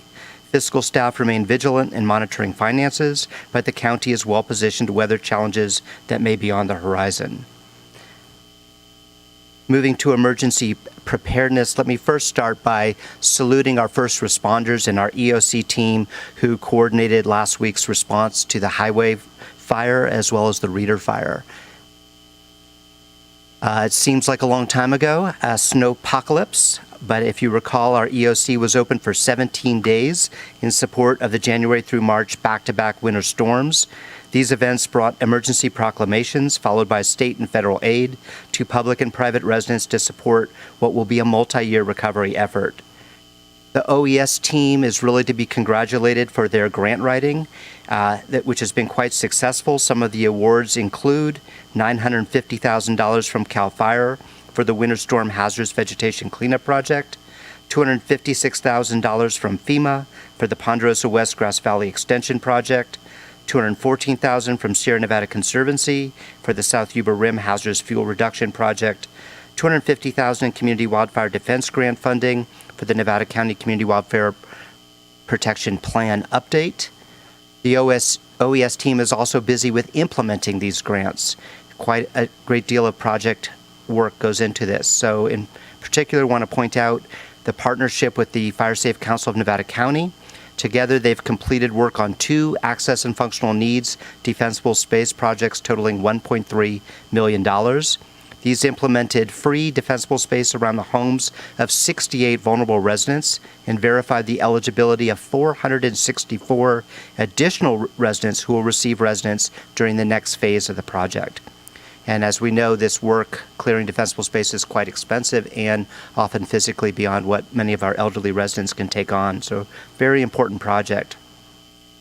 In terms of planning, the OAS team is contracted with consultants to lead 3 strategic planning efforts: the Nevada County Community Wildfire Protection Plan update, the evacuation study, and the local hazard mitigation plan update.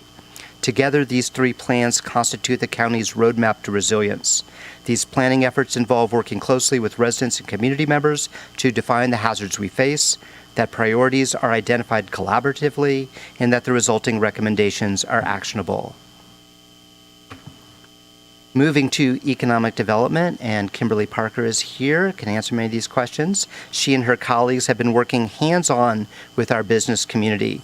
She's connected over 83 businesses to a variety of resources, improved communication and outreach with a new webpage, a monthly newsletter, and 2 business readiness assessment tools. Working with the Sierra Business Council team, they've assisted 360 businesses and provided 634 hours of technical assistance consultation. The county secured a $270,000 award from the Department of Cannabis Control Retail Access Grant Program to support eligible farmers. The Go Nevada County website team continues to focus on highlighting local businesses and cultural and recreational amenities to residents and tourists. The North San Juan Fire Suppression Project is progressing on schedule, and overall, the staff continue to coordinate with local developers to understand barriers and help identify solutions or opportunities. For projects such as the Penn Valley Community Center, In Concert Sierra, Habitat for Humanity, Donner Summit, and more, we want them to know we are available to assist wherever possible. Broadband. The broadband group continues its great work. It's really important for us to understand the status of access to broadband in our community. So working together, they've collected 764 local residents have responded to the state's digital equity survey. This data will help identify the state priority areas for broadband funding. The team supported 2 local internet service providers' applications for state-level California Advanced Services Fund grants that have funded with support internet projects in unserved areas of the county, and worked with Golden State Connect Authority toward a final high-level design for their broadband expansion project in Nevada County. Housing. Cashin's Field, I think many of us were there for the ribbon cutting, was completed in January. The project has 51 units and serves households with 60% or less of the area median income. This is affordable housing serving Nevada County's workforce. Pacific Crest Commons is a collaborative effort to secure financing for the California Highway Patrol surplus site in Truckee. That project will incorporate 10 behavioral health department supportive housing units into the project. Round 4 No Place Like Home funding has been awarded. The project has also secured $2 million in local soft financing, received $5 million in excess sites local government matching program funding, and a $2.2 million award from the Infill Infrastructure Grant Program for development costs. This project continues through the entitlement process and will apply for federal tax credits in August for awards to be announced in November. Just a tremendous example of the type of interagency collaboration that's required to fund these type of projects. Similarly, Lone Oak 2, a developer has been selected. the Pacific companies in partnership with the Regional Housing Authority. The project is in the final planning stage. Additional funding is being provided through the counties. There really should be a law against acronyms that are more than 7, 8, 9 long, but CDBG, DR, MHP grant, I don't know what that stands for, and $365,000 and a home program income of $1 million. The project will apply for federal tax credits in August for awards to be announced in November. Planning for Ranch House continues and will provide an additional 6 units of permanent supportive housing. The board approved that project to go to bid for construction in May, and site prep and demo are scheduled to begin in early October. And finally, the Cameo Drive Apartments is a 47-unit project located in South Nevada County near Lake of the Pines that will serve households with 60% or area or less area medium income for Nevada County. The project is entering the plan review process with the planning department. Homelessness. Empire, the homelessness story in many ways echoes the housing story. I'll point to a few items here. The Empire Mine Courtyard, purchased with home key funds, has completed renovations of the original motel portion of the project. The project has 19 units of affordable, permanent housing completed and currently houses 20 people, including 2 children. The county purchased the Sutton Way property for a day center and navigation center. The property is adjacent to Brunswick Commons. Escrow closed September of 2022, and staff are seeking grant funds to rehab the building. The enhanced care management team is currently housed in the building with limited hours. The campaign to end veterans' homelessness continues to make progress. Currently, 7 veterans are homeless, and Functional Zero requires that 3 veterans or less are homeless at any time. Since January, the number of homeless veterans has decreased from 23 to 7. And finally, rental assistance through CDBG coronavirus funding served 37 households, 27 of which had pay or quit or eviction notices. The assistance prevented those households from entering homelessness. Recreation. The community is engaged in the Recreation and Resiliency Master Plan. We've received over 1,800 surveys capturing respondents' thoughts on recreation needs. A tremendous response. With our heavy snowfall, the South Yuba River's public safety cohort addressed what became very dangerous river conditions this spring. They had a campaign called Stay Out, Stay Alive. It included a press conference and river rescue demonstration ahead of the Memorial Day weekend. That the coverage received regional attention and viral resonance, over 1 million shares. Astounding. CDA and IGS developed the new Nevada County Trail Finder app showcasing countywide trails. The app launched during celebration of Trails Month.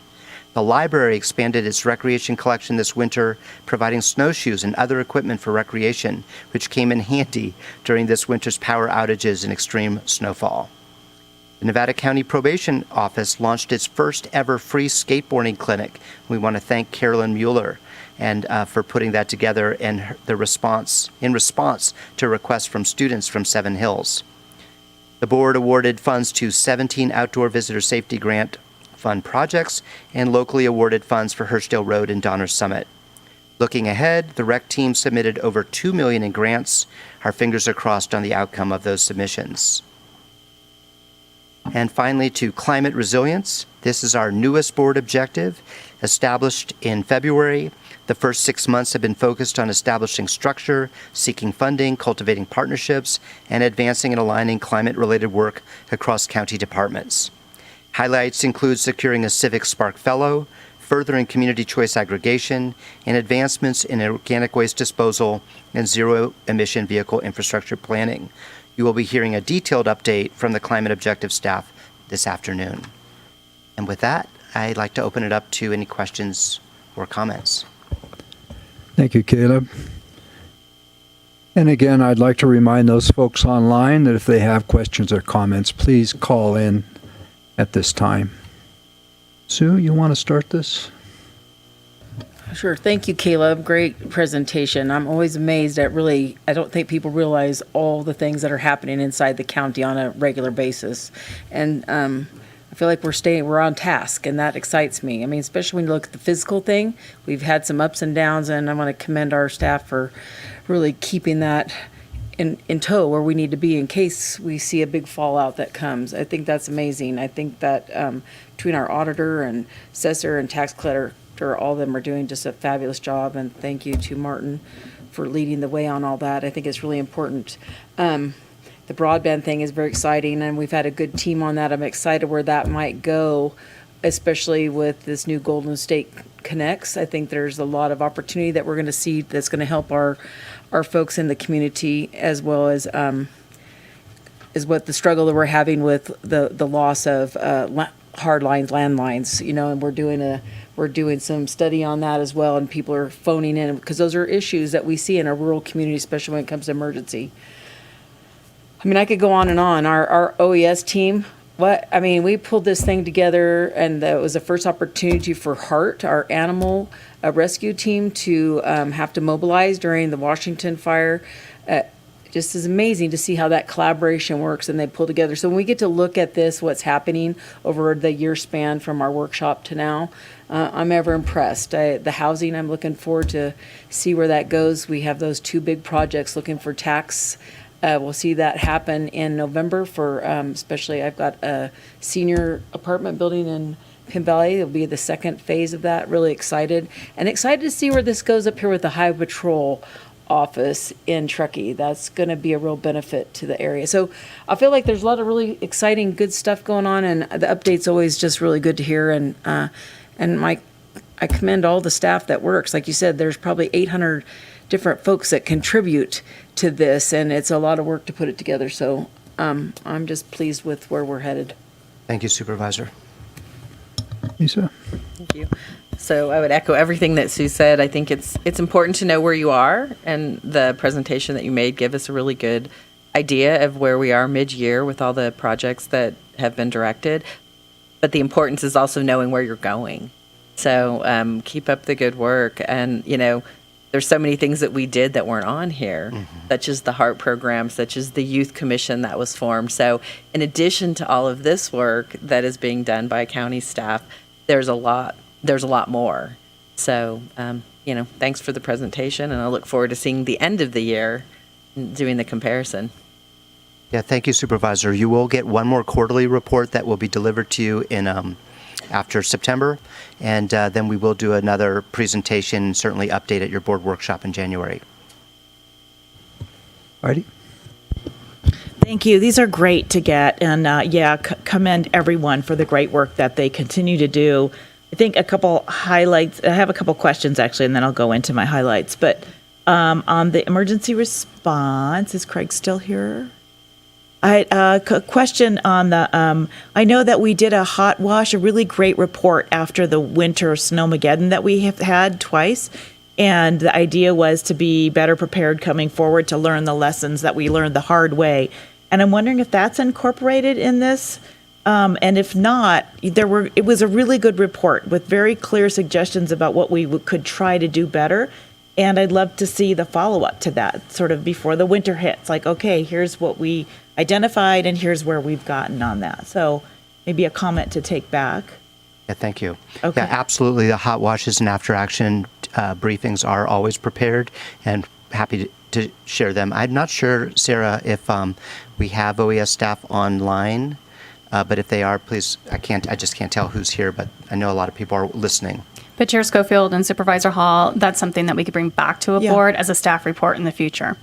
Yeah, I think it'd be great it just was such a great report. It was exactly what we needed to figure out how to be better prepared next time.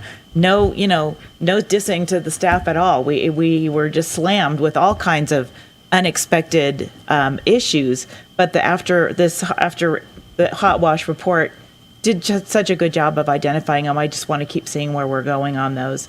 And then a second comment on that, I wasn't aware that we had done that much work on individual residences with the funds to help people who were low income or seniors. And actually, I'd love to get more detail on that, maybe per district or region. It's very helpful because when people ask, I haven't been able to say, yes, we're doing this because I wasn't aware. So I would love to have a little more detail on that. And then those are all the questions I had.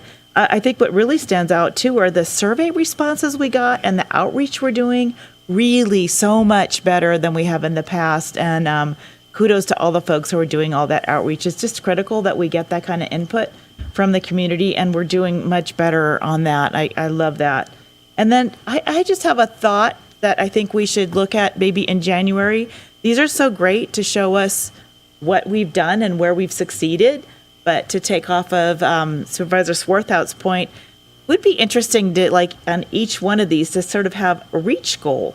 So maybe in January for next year, we want to have a reach goal where we're not going to see a green arrow. Yes, we did it all. It's great. It's fantastic. But sort of, here's some of the harder stuff we're trying to get at that might take more time, but let's keep track of what those are and how we're getting towards them. I feel like that's, one of the things we do that's special in Nevada County is we're very innovative.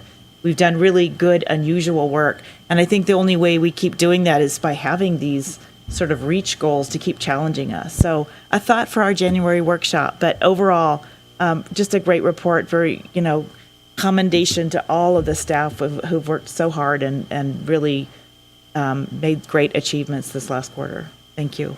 Yeah, thank you, Supervisor. And it is really gratifying to see not only that these after-action reports get conducted, but that they're implemented. And so for those of us who've gone through the OES now for a few years, we're all seeing just the rapidness that it gels, even with new people coming in, the systems are in place and working really well. The team is incredibly collaborative with other partners, and the communication is excellent. So we're really proud of what's been building there, and of course it can only improve. But Supervisor Hall, we hear your suggestion, which I think is a good one. And in January, we will bring back a component of the board priorities in the report in terms of developing reach goals or milestones that we could work towards, as well as report out on. Artie? Oh, thanks, Caleb. Yeah, it's a great report. I always enjoy this. I love seeing information assembled this way. It makes sense to me, and I really like it. I think everybody kind of touched on some of the comments, and particularly Supervisor Hall. I had a couple of questions and comments related to what she was describing, but I would like to just kind of congratulate the executive staff on synthesizing all of the things that come out of the workshop, because when you leave the workshop, it's like 3 days of really intense prioritization and financial elements and all that, and then it gets put into your workflow program, and that takes incredible leadership, right, to get all of those people and those 800 people that you described functioning on one plan, so to speak. So just a sincere thank you to the executive staff for making all that happen throughout the year. The form of the report I like. I think it could use a refresh on some of the formatting, and I'll just describe a little bit similar to Supervisor Hall. There's a lot of green arrows, and then on page 16 for broadband was the best example of what, and now I lost it, but there's things on there that are dated with closing dates at the end of 2022. And so I'm wondering, for clarity, if we can roll things off. And I recognize that some things that were identified as priorities in 2022 probably roll forward with deliverables in 23 and 24. But maybe there's a different way to indicate that, so that instead of, you've got, I'm getting there. You're talking about the actual report that covers not done. You're talking about The actual report, yep. In the actual report. So you have 1, 2, 3, 4, 5, 6, 7, 8 initiatives, 6 of which have green arrows, but the ending date is 12/31/22, 22, 22, 22, 22, 22, and then there's one that's 23. So I just argue that for relevance, it may be better to see the ones that are current and then maybe a progress status bar on the other ones, just so we can focus on the things that haven't been done, because that's, I think, really for everybody's sake, understanding what we're, where we are in the completion of that. Anyway, does that make sense? Yes, it does. That's really helpful feedback. Thank you. Okay, thanks. And then this is a little bit off topic, but again, a little bit related to just the general workflow that we conduct at the county. Even in my short tenure here as a board member, I've seen the amount of work conducted by staff is growing. It's going up, and the reports reflect that, and then just the amount of time that we spend describing different initiatives. I think it's great. I think it's serving the people, and there's a lot of demands on our time and resources as a county organization. I just want to note for my colleagues on the board, we may want to describe the staffing required, or you may want to give us metrics on staffing requirements for the initiatives that are here so that we can understand how to staff properly. I recognize it's costly.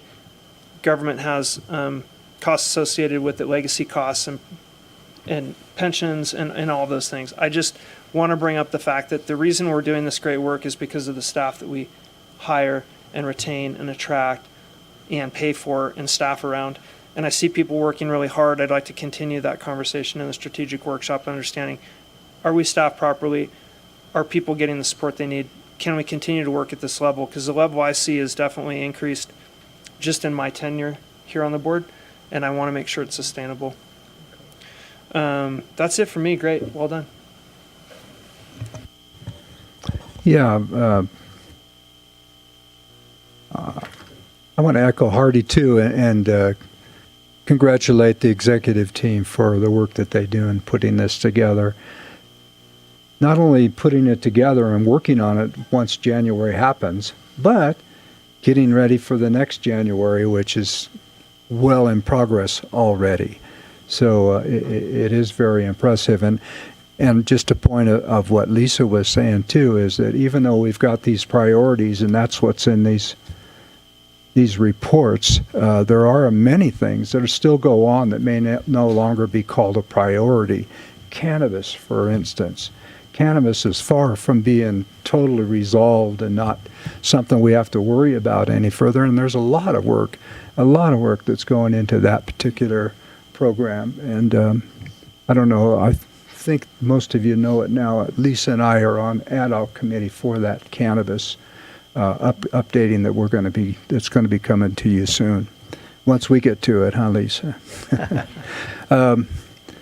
I think the other thing that I wanted to point out too was Martin and Barry here. When we look at financial stability and core services, the one priority area that it impacts every one of these priorities is our financial stability. And I know, and Sarah at this point too, being part of this team, I know that how much work goes into that. And again, that planning process as we're coming forward to a new calendar year for us anyways, and a new planning year. I know the work that goes into it, and we often are asked, are you able to sustain this program? We ask that program. These are the folks that answer it. So I want to say thank you to all of you who put your time and effort into this. And Caleb, thank you to the rest of the team for all the work that they do. So thank you. With that, is there anybody here that would like to make a comment? Tom, please come up and make a comment. Anybody else? And again, if you were going to call in on this, please make that call now if you haven't already.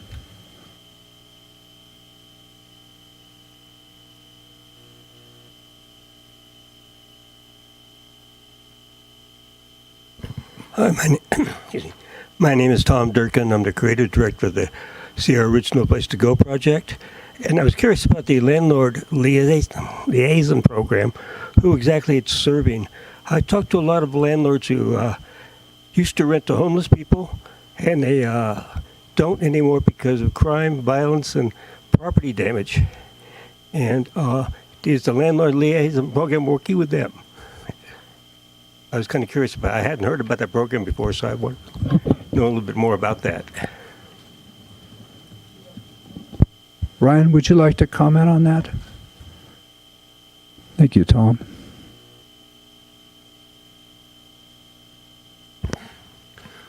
Yeah, thank you, Mr. Chair, members of the board. The Landlord Liaison Program is designed precisely to address the challenges that Mr. Durkin has raised with both trying to recruit landlords to be willing to rent to people that we're working with, as well as make them whole if there are any issues or damages or things like that, and recognizing that it's easier to rent to somebody who doesn't have those issues, and so we have to play a more robust role with that. So that's something that works in tandem with our team, with Omni Housing plays a role in that program, and definitely something that we want to continue to build and enhance, and I'm happy to provide more information about it offline.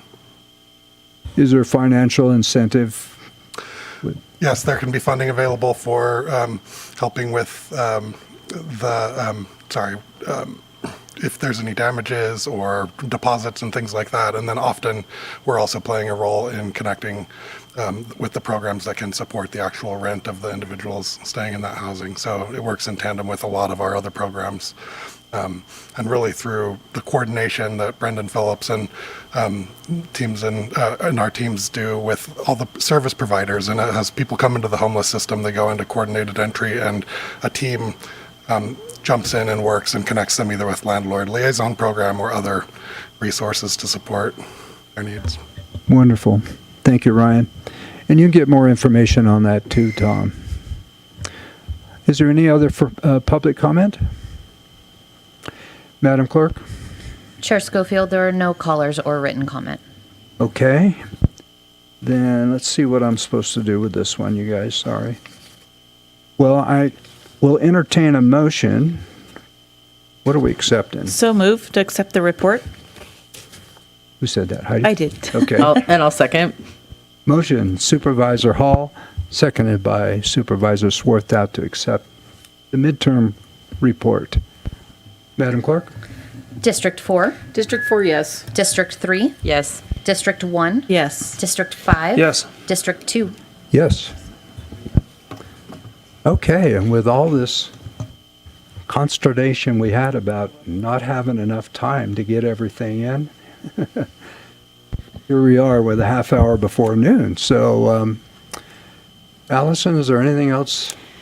So we have a staff recommendation, and that is to move up an afternoon item, but I'd like to check in with Supervisor Bullock to better understand if he has public who are planning to attend, and that would it be item 34, where staff would provide a climate resilience objective presentation update. I don't specifically know anybody. I'm sure everybody's interested, but I don't know at this point. So staff would recommend for the board to hear that item before lunch. Okay, then we'll proceed to that, and then what we will do at 1:30, we will ask the clerk if there is any calls that have come in on this, and we can respond to it.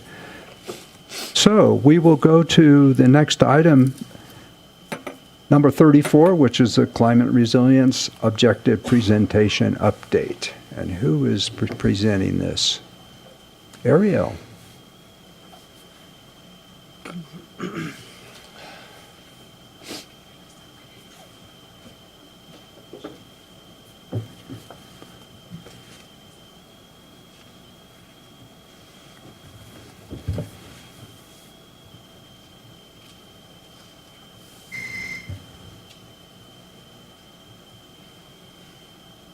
Nothing like springing it on them. Nothing like springing it on you guys. You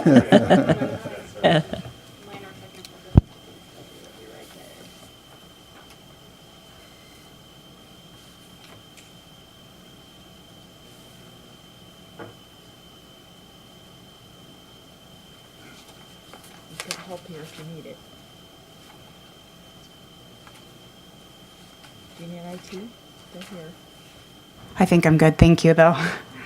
I was struggling to connect. Good morning. I was going to say good afternoon, but good morning, Chair Schofield and honorable members of the board. My name is Ariel Lovett, and I serve as your project administrator in the County Executive Office. I'm here with my colleague, Jeff Thorsby, who serves as a senior management analyst in your board's office, to present an update on your newest objective, which is the Climate Resilience Objective.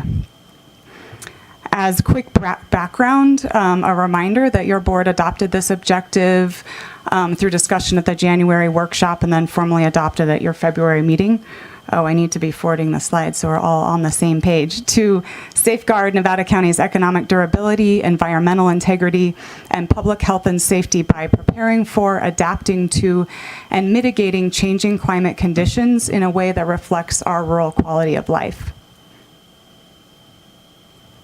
With that, we proposed, you adopted 5 initiatives for Nevada County to make progress this year and to position the county for important resources and funding while moving forward with meaningful progress in the meantime. And I want to emphasize the direction that we had and the understanding at that board workshop, that underpinning this whole objective is the understanding that this isn't brand new work. This is really the strategic alignment in good part of a lot of the existing work done by your multiple county departments, and aligning that way that positions our county to be successful and secure funding.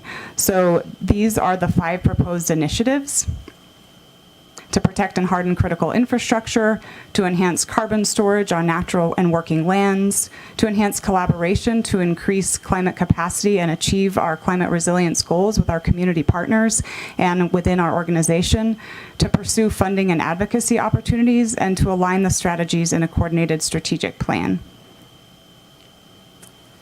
And you've already seen this today, so I won't go through this slide again, but just a reminder. So in alignment with, as Kayla presented, the strategic intention with which you adopt these objectives, this objective was adopted in February. So this is really just a 6-month as we're coming back, and wanted to share with you the structure, progress, as well as proposed budget as we establish this objective.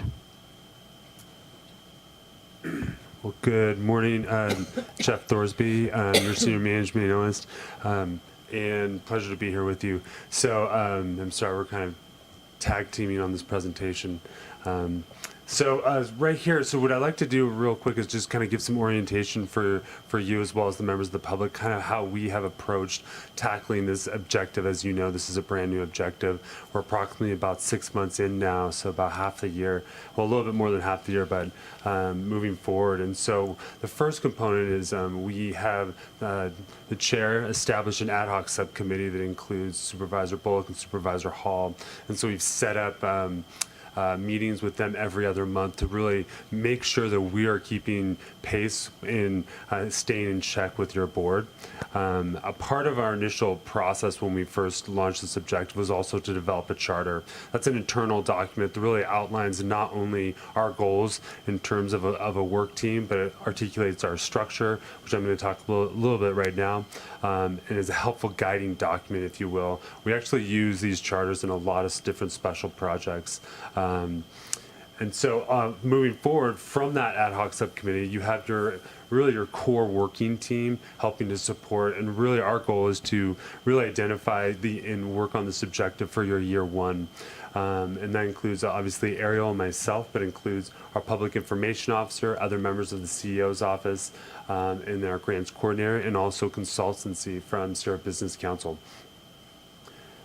And then additionally, from that further, we also have really what we refer to as our Climate Resilience Objective Work Group. And this is your internal team. One of the things that we mentioned at your board workshop is the unique aspect of when we think about climate resilience is it really touches every aspect of our organization.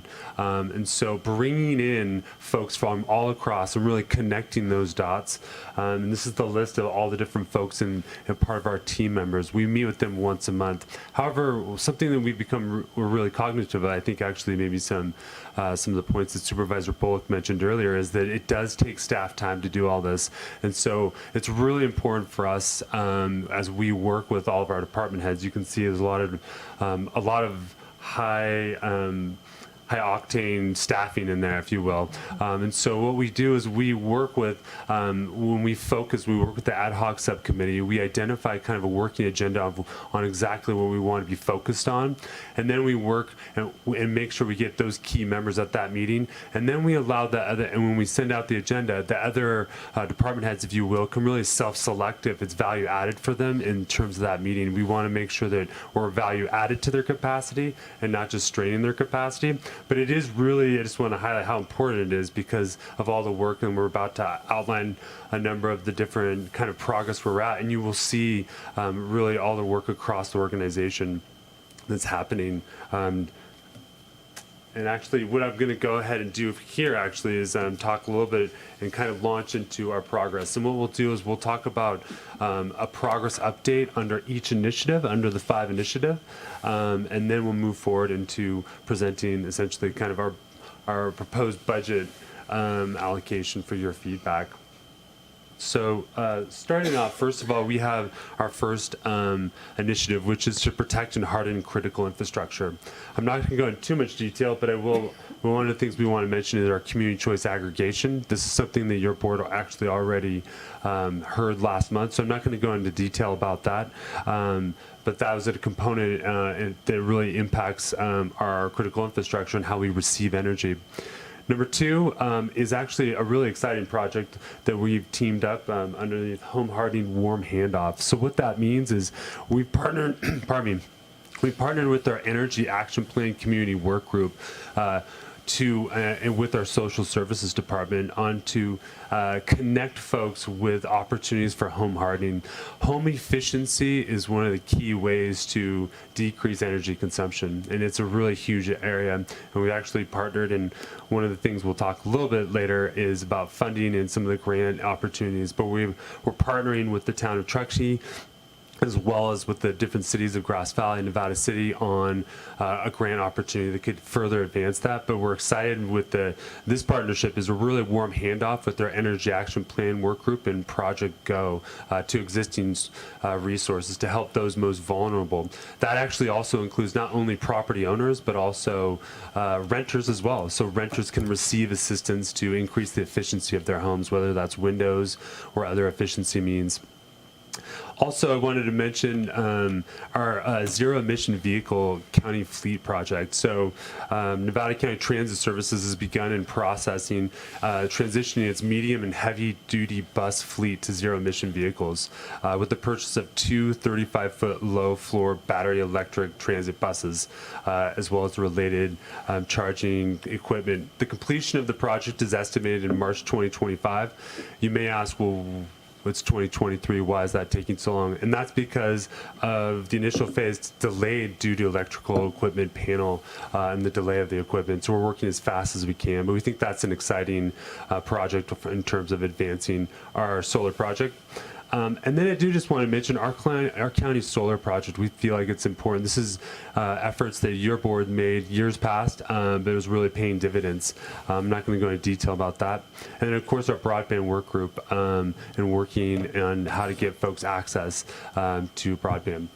I'm going to go and pass it over. We're going to do a tag team with Ariel. That was fun. Now I actually have my notes, and I can wing it, but I put a lot of thought in what I want to share with you. So I just want to make sure to hit those high points and emphasize the great work of our staff. But so our next initiative that we had direction to move forward on was enhancing the resilience of and potential for carbon storage and sequestration on natural and working lands through management and restoration. And I know that sounds like a mouthful, but really understanding that in our community, in our county, how we manage our lands has multiple benefits for protecting our health and safety, preserving our rural quality of life, and also it is a way that we can demonstrate our climate action objectives. So this is really about, in practice, what this looks like is leveraging sustainable recreation. It is about increasing our forest health to reduce the greenhouse gases and sequester carbon. It's about exploring biomass and biochar solutions, which you heard about a little earlier. It's about our organic waste. So some of this also is how we approach our compliance with state regulations and SB 1383. And it's also about exploring strategies to support our local farmers and ranchers and promote local food production. So we actually have some cool progress on this one.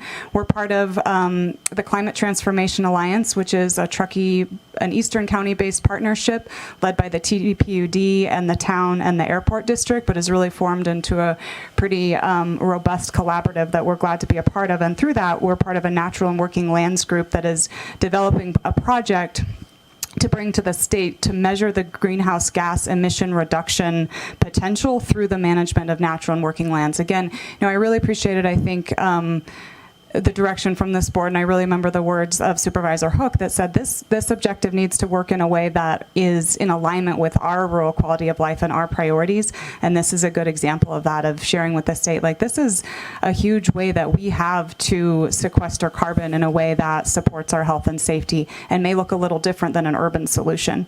Also, SB 1383, that's a requirement by the state in 2022 that every jurisdiction provides organic waste collection, and I'm sure you've heard of this already. Our our program manager, David Garcia, has convened a working group and then also recently developed a partnership with Zero Footprint to provide compost procurement that will meet or exceed our 2023 SB 1383 procurement guidelines. So real shout out to him because that's been a really difficult regulation to comply with.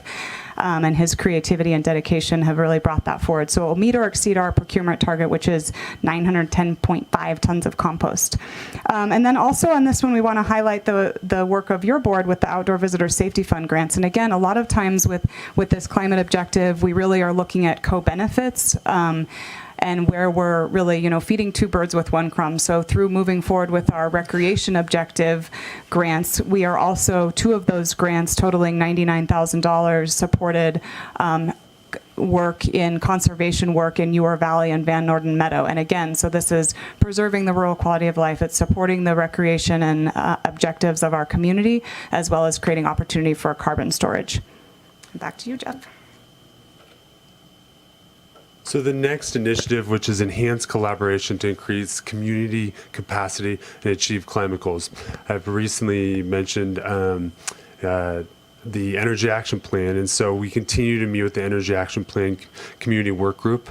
They've been meeting since 2019, so furthering their initiatives. I am excited to also report, county staff has met with them, including planning, building, economic development, and really help provide input to them on how we can advance the county's Energy Action Plan. Also, staff is supporting the Nevada City Rotary in developing sustainable models for plastic bag recycling program. So the Nevada City Rotary reached out to the county to understand how we may be able to help and support them. And again, that's to increase their capacity and the community's capacity. Ariel mentioned the CTA, the Climate Transformation Alliance. I won't go into further detail, but we're continuing to participate with them in their monthly meetings and partnering in different projects, as she just mentioned, on the natural working lands. And then recently, for Earth Day Outreach, we hosted a booth at the Nevada City Earth Day, sharing information, soliciting community input on climate resilience priorities, which also included opportunities that our department's already offering folks in terms of energy efficiency, and then just providing orientation that the county is promoting climate resiliency. And then also, I just wanted to also give a shout out to Supervisor Bullock and Supervisor Hall with help and support with planning the Sustainability Summit. This is a regional event to really increase coordination regionally on climate resiliency and conservation. We've secured a pretty exciting structured panel. You should have all received a save the date. And we are excited. We will be having the Natural Resources Agency Deputy Secretary Amanda Hansen there to speak as our keynote speaker, as well as having the Deputy Treasurer and a number of other folks, including Chairman Smokey from the Washoe Tribe. So a lot of exciting work going into collaboration.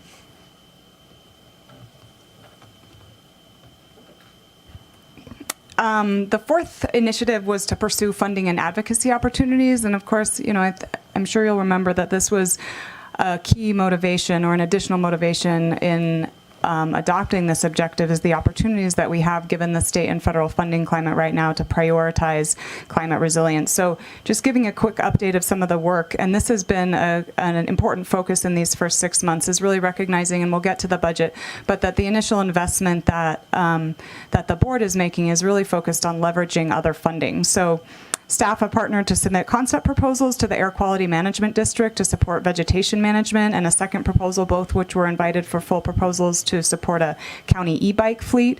We also, Jeff mentioned just yesterday, press submit on a grant to the Department of Energy for an energy efficiency and conservation block grant. That's in partnership with the town of Truckee. And just, again, so many departments are part of this. I want to thank our building department and CDA as well as HHSA for partnering with us, moving that forward. That would really support individuals and families with home weatherization. So again, it's really assisting low to middle income folks to make their homes both safer and more comfortable while additionally supporting energy efficiency. We also are partners in an EPA climate pollution reduction grant program. We don't receive funding through that, but technical assistance. And really the goal there is there's significant funding being released in the fall towards projects. So being part of this collaborative helps us to set the stage and queue up our projects to be ready for that competitive funding to be able to secure moving forward. We also, and again aligned with the previous objective, a lot of these are related, be partnered with and you recall probably approving this grant on consent last week, but partnered with our RCD, our Resource Conservation District, to submit a sustainable agricultural land conservation planning grant. And that's really excited because there are 4 key deliverables, and one is an agricultural economic development strategy. There's land use policy development to support agriculture, and then looking at climate resiliency strategy with the natural and working lands focus, as well as education and awareness for farmers and ranchers about sustainability and also about succession planning. So when we talk about sustainability, it's really in a comprehensive way. Also a habitat conservation grant submitted in partnership with Circle to support recreation amenities and sensitive habitat at Van Norden Meadow, where there's an optional tour later today. And then we also submitted a PG&E resilience grant to fund a study on economic impact and avoid loss from climate events through the formation of a resilience district in that upper headwaters district. And that's really just grants that are outside. We're working to not be repetitious, so I want to give a huge shout out. You heard earlier from our OES department, who submitted about $15 million total in grant funding, and all of those obviously have a nexus with climate resilience, as well as they funded 3 planning grants, 6 shaded field break grants, and vegetation abatement grants.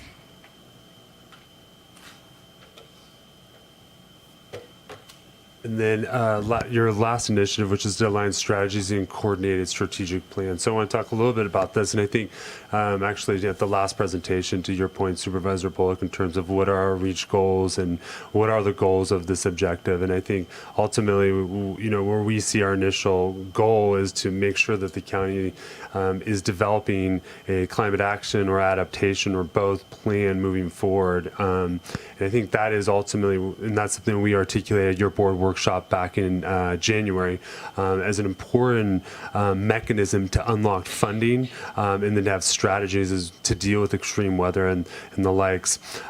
So this year 1, really, of course, we're really focused on just trying to get ourselves organized. And so as you see in that in the slide, our initial work plan and charter was developed, and I've kind of talked about our structure in terms of our internal work group, our ad hoc. I do want to highlight something that is also exciting, which is our staff initiative. We had staff reach out after your board workshop and said, hey, we're interested in this climate resiliency topic. And so staff reached out to us and referred to a project called Climate Resilience Micro Teams. And what this is a staff-led initiative, which is really to identify, if you will, climate resilient, like-minded folks who are interested in this outside of their general normal work, to help promote and look at different innovations in their own department to advance resiliency. And those can be very kind of low-hanging fruit. And so they met with our internal team and presented this, and were really well organized and also really enthusiastic, and really kind of identify like a 6-month plan to begin to think about how our departments could take small steps in terms of, whether that's to, mitigate the use of plastic water bottles or other components that they can do.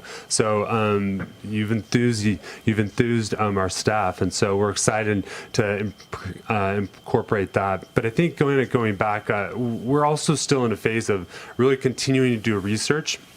Like I mentioned, in terms of thinking about climate action plan and climate adaptation plan, where those fit with the California Air Resources Board, or where they fit with the Office of Planning and Research, and what funding mechanisms they do unlock, and looking at that. And as Ariel mentioned, a lot of those grants, particularly the adaptation planning grant, which we weren't necessarily successful in grabbing, but looking at some other opportunities to help fund those. And I think that's what we're going to talk about in just this next slide here in terms of a proposal, but how do we match our resources to existing sources to do that. But I want to just also highlight that orange box there below, which is being strategic and non-duplicative. Your departments are working on a lot of different planning efforts, including your recreation resilience plan, your local hazard mitigation plan, your evacuation plan, your community wildfire protection plan, and with other existing plans, including the zero emission vehicle and transit plan. So we are really mindful of that, and I think moving forward, we want to make sure that we're being strategic and standing on the shoulders of those plans and not being duplicative, and also being mindful. And I think we've heard from your board previously that we don't want a plan that's just going to sit on a shelf, and we want a plan that has a plan of action and that can be a living document. And that is really important to us, and to be really mindful of our capacity. So I'll go ahead and move over and shift it back over. Oh, the last component, what I wanted to highlight, and I apologize, which was changing the color of this slides. You'll see yellow. And I think we wanted to highlight that outlines some of the initial work we've done in the last 6 months. You'll see heavily, applying for all these grants obviously has happened in our structuring. But you can also see a lot of the work that really relates to climate resilience objective is already being done in your departments. And that's what's key to us, is making sure we're connecting those dots under umbrella and how that impacts and influences our work.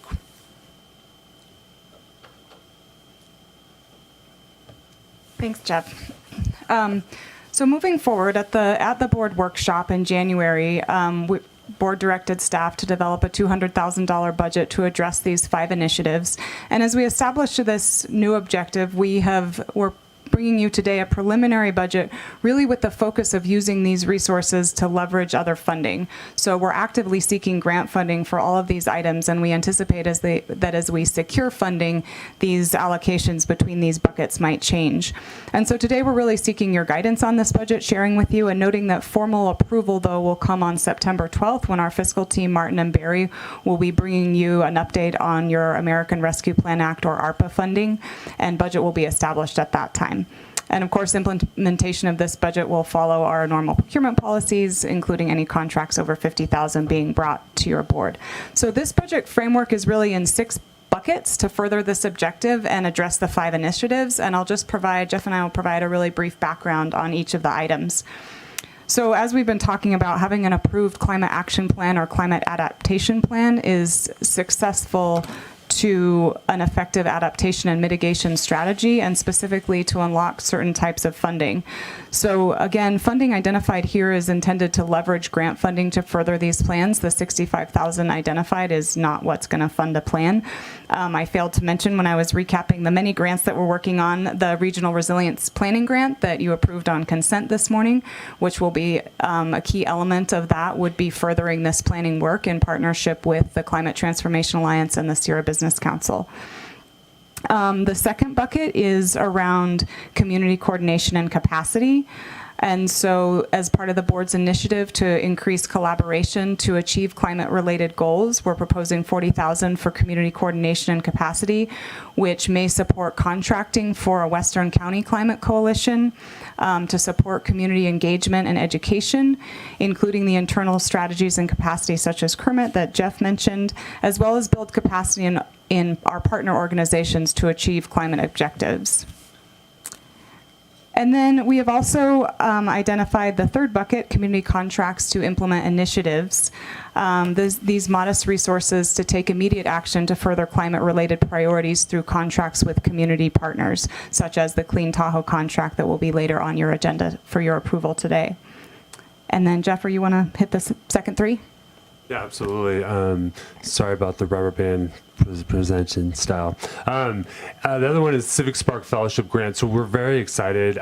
Civic Well, formerly the Local Government Commission, provides resources to local governments and counties in terms of work related to climate resilience. And so they have a Civic Spark Fellowship program, which basically provides a full-time staff for about 11 months. We applied, and we're able to get a Civic Spark Fellow who will be starting in October, should your board approve.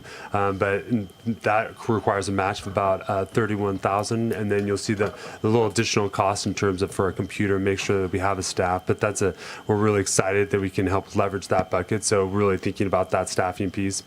The fifth bucket there is education advocacy, and so making sure that we are carving some funds out to make sure that we're, whether that is a Civic Well Adaptation Forum or policy forum through Civic Well or other means, and making sure that there are resources available to learn and to educate. And then last but not least, the annual sustainability summit. We're estimating, a little more than 5,000. That again, that's an estimate. So these are the general buckets that we're proposing for your board's consideration. And again, action would be not today, but we want to make sure that we are getting your direction moving forward. And so really our recommendation is to really just hear from you. Are we moving in the right direction? And of course, to answer any questions and to get your feedback on those budget allocations.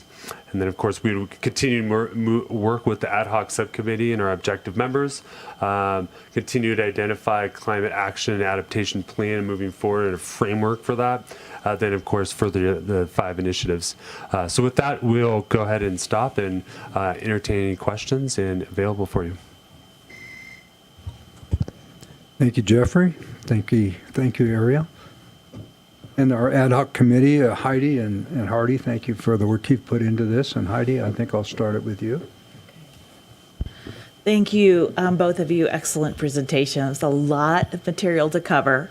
You did it well, and I just want to say to my colleagues on the board that, I think Hardy and I were pretty tough on this group. This was a lot to pull together to get our arms around. We were starting with an initiative and then nothing else, but here's all the stuff out there that's happening.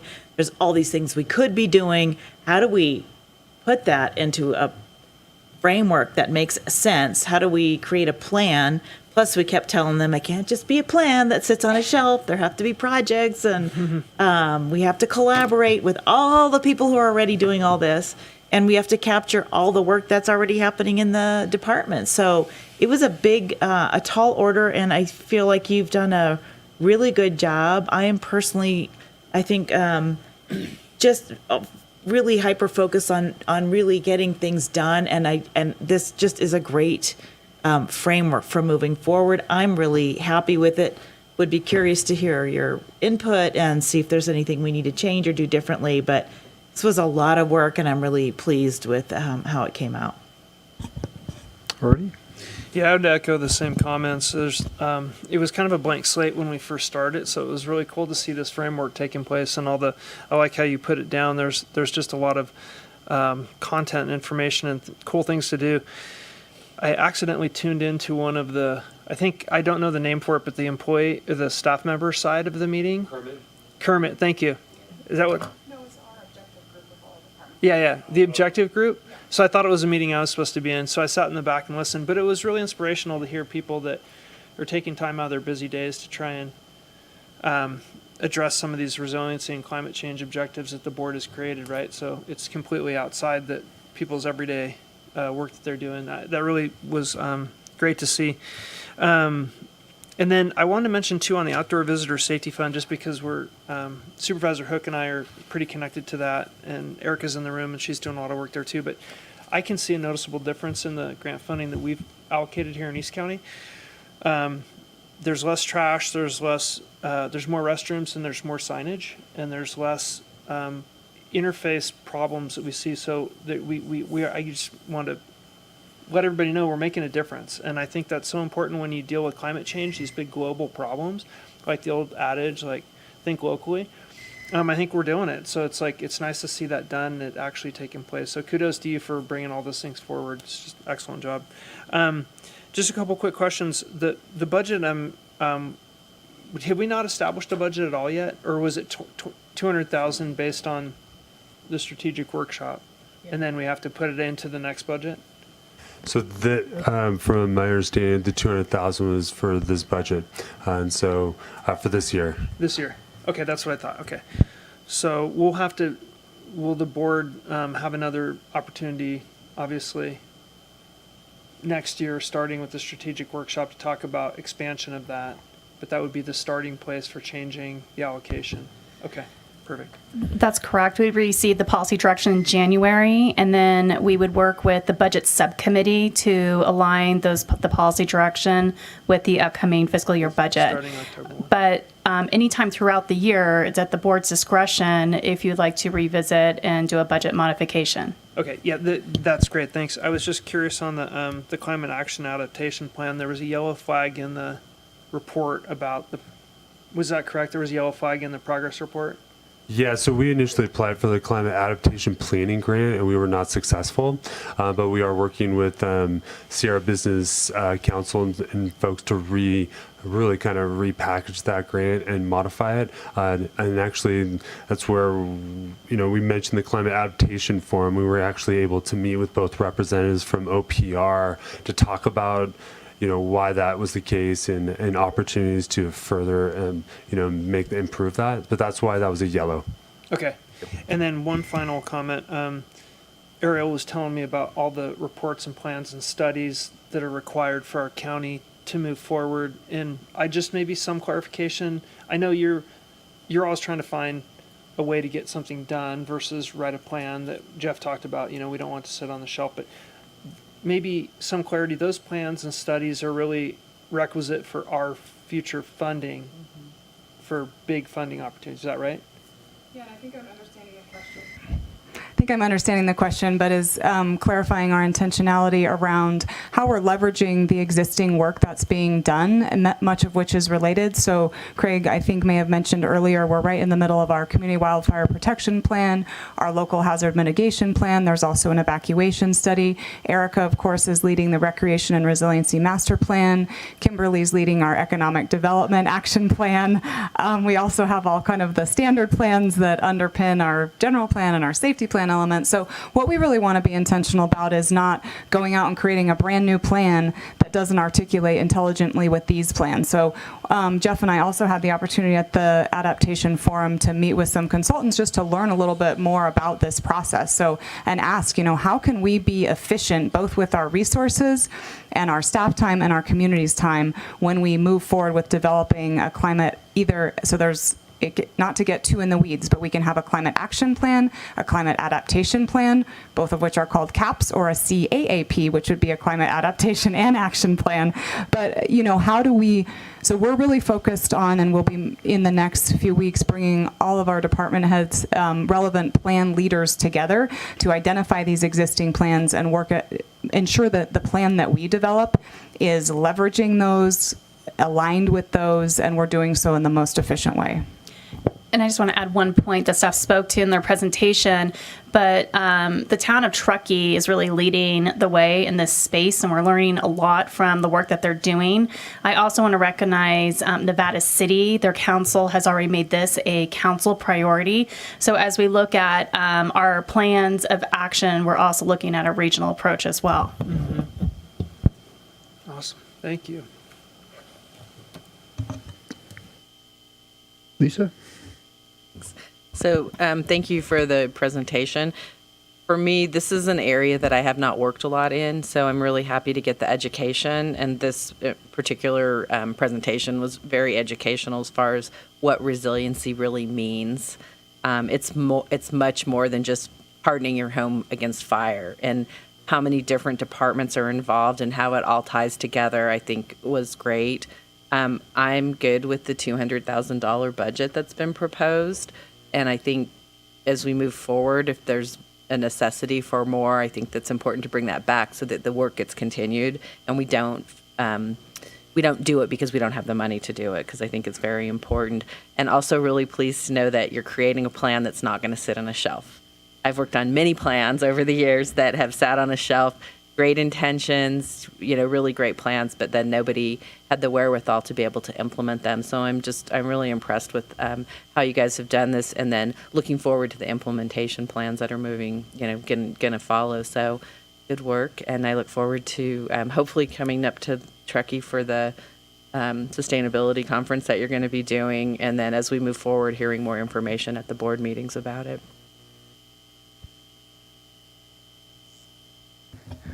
great presentation. It's amazing to see what you've accomplished already in this short period of time. You know, I was speculative of this a little bit, concerned about how it affects rural communities and economics. Really, it can. I was afraid we'd go in a direction that might get out of control. And you've been so one, watching this and how it's coming together and how that broader picture really helps our community and where it goes. I'm very excited. I feel like you have gone above what I thought would get accomplished in a year. Very amazing. So looking forward to where it goes. Again, I don't want to see something sit on a shelf. I want to see it get implemented. And I think there's a lot of exciting stuff to come in the next year. So good on you all. Same here. I think that anytime we create a new priority, I don't know that any of us know what that's really going to look like. Even when you set something like homelessness or our OES priorities, you just don't know until that plan is created, and then you start to see those steps that are happening. And you guys and your team have put all that work into it. I don't have anything to add to it at this point. I just think you've done a great job, and I appreciate the work going into it. It's something you see, and we obviously have an issue with climate resiliency, but what to do about it is not an easy answer, and I think that's where you guys are headed. And what is the date of that conference again? This is Sustainability Summit? It's September 27th. September 27th, okay. Very good. Thank you again. Excellent report. Rubber band style. Is there... Chair Schofield, just before closing remarks, they mentioned staff's involvement, and it was really energizing to see staff recognizing this as a board priority, reaching out to the CEO's office and saying, hey, how can we help? How can we get involved? And I specifically want to call out and provide recognition to Jacqueline Piergay in social services, as well as Linda Valente in probation, who really led that employee effort. Thank you, Allison. Yeah, that's really true. Also, the fact that so many of the departments already have programs going, and you're recognizing all that, and you're bringing them all together. What was the term you used that wanted to be sure you were on their shoulders? Oh yeah, standing on the shoulders, and really maybe standing on the shoulders of our giant leaders here in the county. Yeah, right. Anyways, thank you.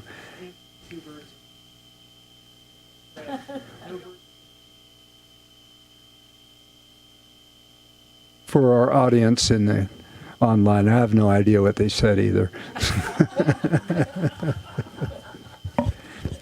All right, is there any public comment on this? Questions or comments? And again, if anybody is going to call in, please do that at this point,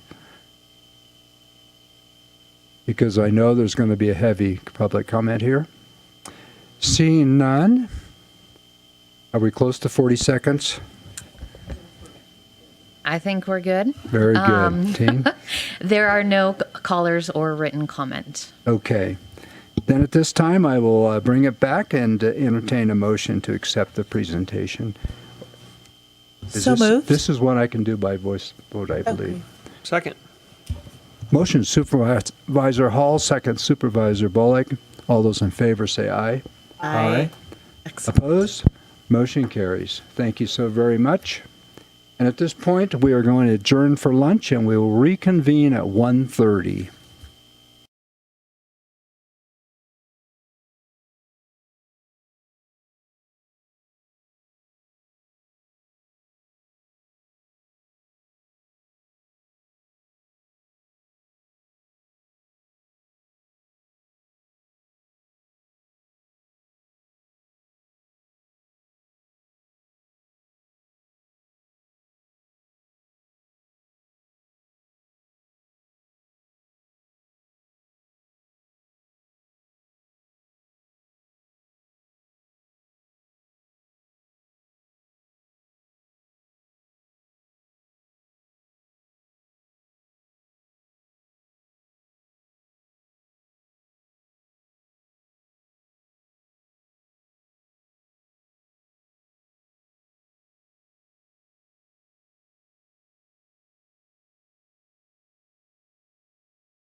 We'll reconvene this meeting of the Board of Supervisors of Nevada County, August 22nd, 2023.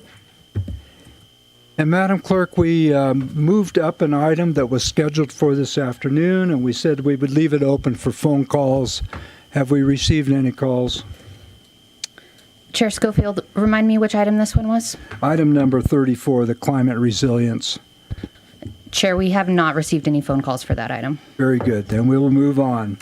And we have had a request for some folks getting here a little bit later, so we're going to move the agenda around a little bit here.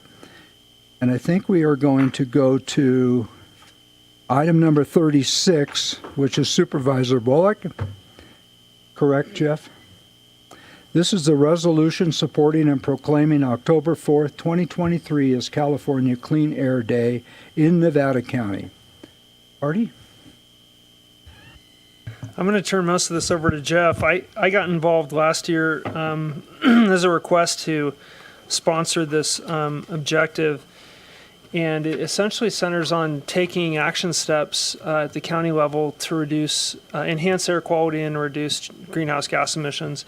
And, a couple summers ago, it was a real issue we struggled with all summer, and it hasn't been so much lately, and we hope to keep it that way. Jeff really spearheaded working directly with the organization, so I'll turn it over to Jeff. Thank you so much, Supervisor Bullock, Chair Schofield, members of the board. My name is Jeff Thorsby. I'm your Senior Management Analyst, and I'm pleased to bring forward to you today a resolution supporting and proclaiming October 4th, 2023 as Clean Air Day in Nevada County. So a little bit of background. The Coalition for Clean Air, which was founded actually back in 1971, is an advocacy organization for air quality that works throughout the state. They reached out to our office maybe I want to say about 3 years ago, maybe even 4 actually, requesting that we bring forward a proclamation supporting Clean Air Day. And so this has actually come before your board the last few years. And so we wanted to highlight this with today's presentation on climate resilience and your climate resilience objective. We thought it'd be a good opportunity to highlight that. Specifically this year, October 4th, 2023 will actually be the 6th California Clean Air Day, where individuals, organizations, businesses, and jurisdictions are invited to participate in pledging commitment to advocating clean air throughout California. If they go to website California Clean Air Day, which is built, they can sign on and pledge to taking various different initiatives to help support and promote clean air in California. In 2022 alone, and this is reported by the Coalition for Clean Air, participation grew by 11% to a total of 2 million participants, which included 56 of the 58 counties, 565 private organizations, and 14 transit agencies. So before you is really just a proclamation proclaiming October 4th as Clean Air Day. And I'm here to answer any questions. Thank you, Jeff. Want to start? No questions from me. There's a number of action steps online if you look at Clean Air Day and being a part of that. And there's things that we can promote within our organization as well, which we will do. And I don't really have any questions. I'm just happy to bring it forward, happy to consign on it as a county. The reason I was asking the board to do it, the first year I was a supervisor, I just did it as a supervisor. I signed up online, and now I'd like to share that with my colleagues on the board and make that from Nevada County, so we'd be one of the official county participants in Clean Air Day. So this is the first time we've officially declared this. I did actually go before your board last year on consent, but I think Supervisor Bullock's referencing that members of the public can go in and sign up themselves. And so last year we just did a proclamation like we've done previous proclamations, but this is kind of the first time that we've really done a presentation and kind of articulated exactly what it is. Okay. Heidi? Sue? No, this was good. I just would be kind of fun or interesting. Do you have any ideas, or can you cite some of the things that maybe different groups did to participate in this? Sorry, I should have asked you that ahead of time, but that is kind of interesting. I didn't think about it when I read it, but I mean, like I know Carpooling. Yep. something. So there's a lot of different things people can do individually to work as part of this. Nevada County doesn't tend to have the greatest issue that we create. A lot of it comes from Sacramento, right? So it's a little bit different for our county. So we have to work a little hard at it because we're getting it from somewhere else. So it'd just be kind of fun to see what are some little ideas that groups could put together. Absolutely. Thank you so much, Supervisor Hook. I have a list here that I'll articulate. Right off the top of his head. So a couple, further planting trees on the agency's property, replacing office heating, air conditioning filters, and performing maintenance on other office appliances in order to maintain efficiency, like we spoke about earlier, thinking about weather efficiency, encouraging employees to carpool, also telecommuting and promoting virtual participation in meetings to decrease traveling, offering design bike parking, including outlets to charge bikes and e-bikes, advocating and increasing infrastructure opportunities for electrical vehicles, establishing monthly car-free days when everyone in the office is encouraged to walk or telecommute or bike. Could be challenging in some areas for us. Replacing fleet with less polluting vehicles, which our county is actually currently working on right now. Encouraging fleet drivers to participate by switching off engines when stopped instead of just idling. Driving as smooth as possible to avoid a rapid acceleration. Installing automatic light shutoffs in offices and buildings, which you can see that a lot of buildings are already outfitted that way. And providing subsidized transit passes. And I will just highlight, I know our transit program actually offers a free day for folks once a year. And so those are some potential actions that people take to advocate for Clean Air Day. Thank you, Jeff. Before I go on, just to remind folks, if you're watching online, that if you would call in right now, there is a bit of a delay in getting you on. So if you have a comment or question, please call in at this time and we'll bring you on as soon as we get you. Lisa, any comments? So I think this is great. I'm appreciative that you brought this forward. I would ask, remind us a few days before the actual day so that we can ride our bike to work or walk to work or, be really aware, maybe promote a little bit more within our own communities that we represent. So thanks for doing it. But just remind me. Good point. Yeah, that's great. Yeah, and I tend to think of our air quality district.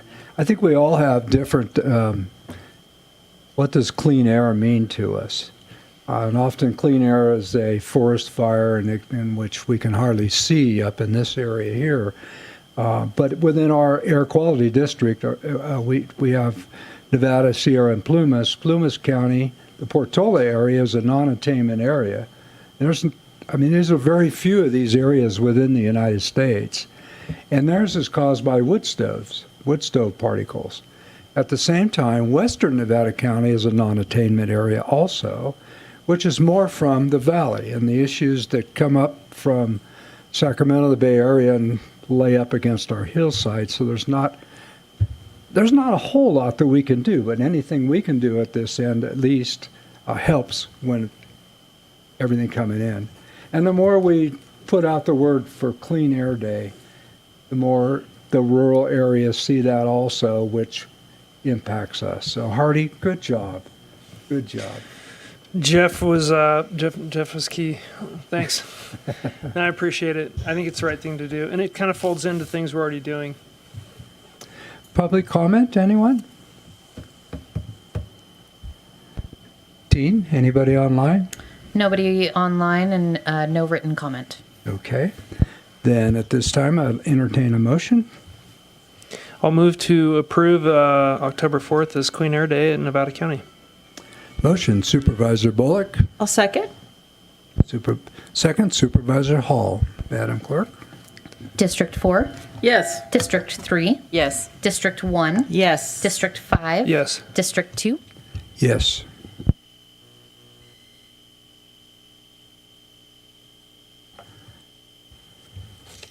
How are we, Jeff? Do we have people here that are we good? Okay. Then we are going back to item number 35, is that right?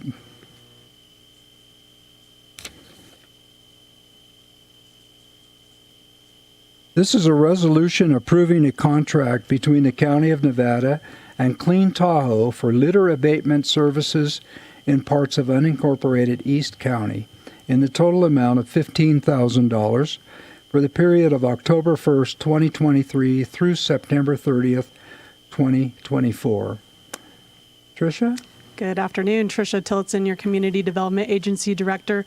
And it's my pleasure today to introduce Mandy Stewart. She's an administrative analyst with the CEO and the Board of the Supervisors Office, and she's based in the Truckee area. So I just want to pass this on to Mandy for a quick discussion. Thank you. Can you guys hear me okay? Sound check? Awesome. Thank you, Tricia. Thank you for that introduction. Good afternoon, Chair Schofield, members of the board. As you guys are well aware, in February 2023, the Nevada County Board of Supervisors adopted their 2023 priority objectives, which established the new objective climate resilience. Pursuant to the work needed to meet this objective, the Nevada County Climate Resilience Ad Hoc Committee identified a need for litter and debris abatement in high traffic areas of unincorporated Eastern County to preserve the environmental integrity. The areas identified include Hurstdale Recreation Area, Floreston Bridge Area, Boca out to Hokie Valley, Old Highway 40 from Donner Summit to the Truckee town boundary, and including Johnson Canyon. As some of you may recall, Clean Tahoe was presented with a certificate of recognition by the Nevada County Board of Supervisors in October 2022 for their work in the community. I'm going to give just a brief coloring of Clean Tahoe and then turn it actually over to the executive director to present more on their organization. But Clean Tahoe is a nonprofit organization which was formed in 1988 to address the growing litter and illegal dumping throughout South Lake Tahoe. Clean Tahoe expanded its service area to include North Lake Tahoe and Truckee in 2021. Based on this identified need, and due to Clean Tahoe's existing contracts with our partner agencies of the town of Truckee and Placer County, we elected to partner with Clean Tahoe to address the litter challenges in the identified high-traffic areas of unincorporated Eastern County. Our initial contract being brought to you today is for 1 year and is sized at $15,000. Clean Tahoe will provide 10 hours of service per month across the identified high-impact areas. Additionally, Clean Tahoe staff agree to respond to requests from county residents for litter and/or large debris cleanup as needed. The initial contract will function as a pilot program to evaluate the correct level of service needed over future periods. With that, I would like to introduce Katie Sheehan, Executive Director of Clean Tahoe, to present more about the mission of the organization. Thank you for your time.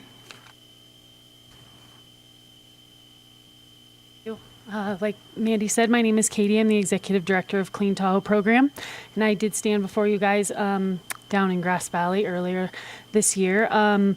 Really excited to be coming and helping the unincorporated areas of Nevada County that Mandy had identified. Like she said, Clean Tahoe has been around in South Lake for 30-something years, and in the last 2 years, we've taken that model to north and east sides of the lake, and it's been really successful, and I don't see a reason why that wouldn't happen here. Besides picking up trash, I think a big benefit, especially to the local jurisdictions, is just having somebody on call. Like, we have our guys out there 5 days a week. If there's an issue that you need photos of or response, like, we're always out there. I think that's a big help, and I think people want response, somewhere to call and know that something's going to happen when it comes to trash. And I think that's a big benefit that we offer. So, once the contract's signed, we'll look into schedule and like what those 2 days look like, what would be best, and like what will fit the most with our schedule, and then like maybe the trends we see and like where the litter starts to build up and when, and then work with you guys to make sure it's going properly. But definitely in the first few months too, I'll have provide all of our field service reports, what we're finding, where we're finding the most, and we can go from there and learn together. So, yeah. Thank you, Kate. You're welcome. Any questions or anything? No? Well, you want to start it off, Hardy? Sure. Thanks, Mandy, and thanks, Katie. Katie and I got an opportunity to drive all the different locations that we thought may have be in need of that service of picking up trash. And when you describe the process of finding like kind of special activity areas, so for example, if the county, where I'm going with all this is supporting our environmental health team in the areas in unincorporated Nevada County that may have a crisis situation. So for example, I was at Boreal last week running through on their trailhead, and there's unincorporated Nevada County there, and there's a whole section of road that's not, it's county road, but it's not necessarily maintained by anybody in particular. And there's a bunch of stuff out there, and so we can call and work with Katie and her team to specifically clean that one area. And so if environmental health had a problemed area, roadside or unincorporated area, Katie's team could go out there and address those issues and tell us what they're finding and maybe what the source is and how we could kind of combat that. So in addition to just, picking up litter and finding those areas, there's a lot more pieces that go into that service. And, that kind of highlighted what happened this summer in South Lake and areas in South Lake. I think trash and refuse and litter in our areas, it's kind of vertical, and it seems better to me. Just, I don't know what your team's finding, but it seems better than it was a couple years ago, at least in the recreational, trailhead areas. But I'm really excited about this. I'd like to see it expanded to areas of Western County where we have problemed areas. And I don't know what organization that may be, but I'm a huge supporter of doing this countywide. And I just thank you for your time and your willingness to take on this next challenge, because I think originally when we met, you've got a lot on your hands and it takes a lot of people to get it done. So I just really appreciate you being part of it. Katie, I wonder if you would refresh us again just how your organization works. Are you a volunteer organization or actually funded through some means besides $15,000? Yeah, in South Lake, we're funded through a thing called the Clean Community Fund, and then the North Shore program is funded by local jurisdictions like yourself taking money out of the general fund. And we have 4 guys in the field that work full-time 5 days a week, so it's not volunteer-based. We have like a crew, and small but mighty. And I do think what Hardy was saying, the biggest thing is, that response. We're out there 5 days a week with eyes on the streets, looking at everything. And I don't think a lot of areas have that or those kind of organizations. And it really is beneficial. And after a while, you start to learn the land so well. And I'm really impressed with all my field guys. They know exactly what's going on, how solutions to offer right away, where it came from. You know what I mean? So, yeah. Great, thank you. And I want to remind anyone online, please call in at this point, and we'll hold you for a while. Heidi? This is great, a great service that you're providing. And yeah, I wish we had something like that at the South Yuba River on the west side. And maybe we need to start finding people who would do that for us. So it's great. Thank you. Lisa? Yeah, I think it's great also. I love the fact that people can call you and someone will pick up the phone and they can tell you where to go. Because I know as elected officials, I haven't had it happen at the county yet, but when I was with the city of Grass Valley, I used to get those calls from people. And depending upon what it was, I would just go out and do it because it was easier than trying to get our trash haulers or whoever to do it. But I think it's a great idea, and I really would love to see us do something like this in the western side. I just last couple weeks ago, I went out and toured one of the sites that's has a lot of homeless in it that really needs to be cleaned up. And so starting kind of those community cleanups that can lend itself into a more permanent solution, like having a group of people. And I actually might know somebody in Grass Valley who might want to do this for us. So great ideas. I might be calling you to get some more information on what you're doing. So thank you. Katie, how did you originally create your business anyways? Clean Tahoe in South Lake has been around for a long time. It was the city, the county, and actually the Board of Realtors and the Chamber of Commerce all came together, put a board together, and have been addressing these issues, for quite a while. So Tahoe's a little bit bigger than the Yuba, but we do have the South Yuba cohort that's something to think about. I remember the presentation that you gave earlier, Arcadia. I was very, very impressed with it. And I'm glad to see that $15,000 can do so much with your organization. So thank you very much. Yeah, thank you guys. Yeah. Looking forward to working with you. Okay, a quick question, Katie. Yes. Is there an advocacy side that when you see an area that's problem and they've identified the source of that litter, does your organization tell people like our county staff, hey, it's coming from vehicles or it's coming from illegal camping, and then we take action? Or do you have advocacy and educational programs that you help us work with? Or I guess how do we stop it? Yeah, I guess it's on like a case-to-case basis. Like recently in South Lake, we saw a refrigerator at a residence, and then we later saw that refrigerator dumped off of a road that we know. So like, I mean, I guess circumstantial, but as I said, like being on the streets 5 days a week, you start to really learn them. And at that point, what we find I would want to work with your code enforcement, and that's kind of who we would just pass like all the photos and what we know along to, and then try to support them. You know, we're not really an enforcement, but we're the backup. Got it. Yeah. Just to piggyback on that, actually, since you're already working with the with chambers of commerce, I mean, they would be the ones to help advocacy, to educate people coming in too, right? It would, because it'd be teamwork to educate people, tourism. Ours is VTT, the DMO, Visit Truckee Tahoe, Yeah. Destination Yeah. Well, then, Management yeah, whoever organizations. those groups are that are, yeah. Yeah, we Seems could like that kind would of be- make, I think it's the county's a great bridge to convene some of those organizations. So like through the South Yuba cohort or the Triple C bringing, and hopefully we can get you and onto our Triple C meetings in the South Yuba cohort so you can see and talk to the people that are in those organizations. Yeah, that sounds good. And your organization is a great bridge for us too, Katie. So again, thank you so much. Is there any public comment on this? Questions, comments? Madam Clerk? Chair, there are no written comment or callers on the line. Okay. Then I would say thank you, Katie, and I'm ready to entertain a motion. So moved. Second. Motion Supervisor Hall, seconded Supervisor Bullock. Madam Clerk? District 4? District 4, yes. District 3? Yes. District 1? Yes. District 5? Yes. District 2? Yes. Thank you, Teen. All right.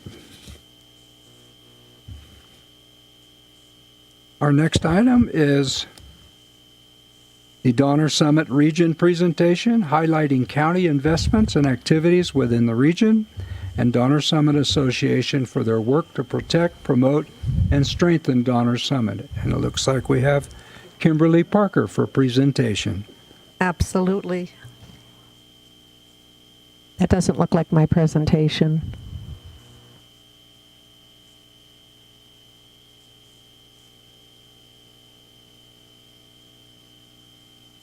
There's a set of just 3 slides. So, Chair, we need a few moments to go ahead and find Ms. Parker's presentation, please. All right, we'll take a quick break here.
Thank you, team.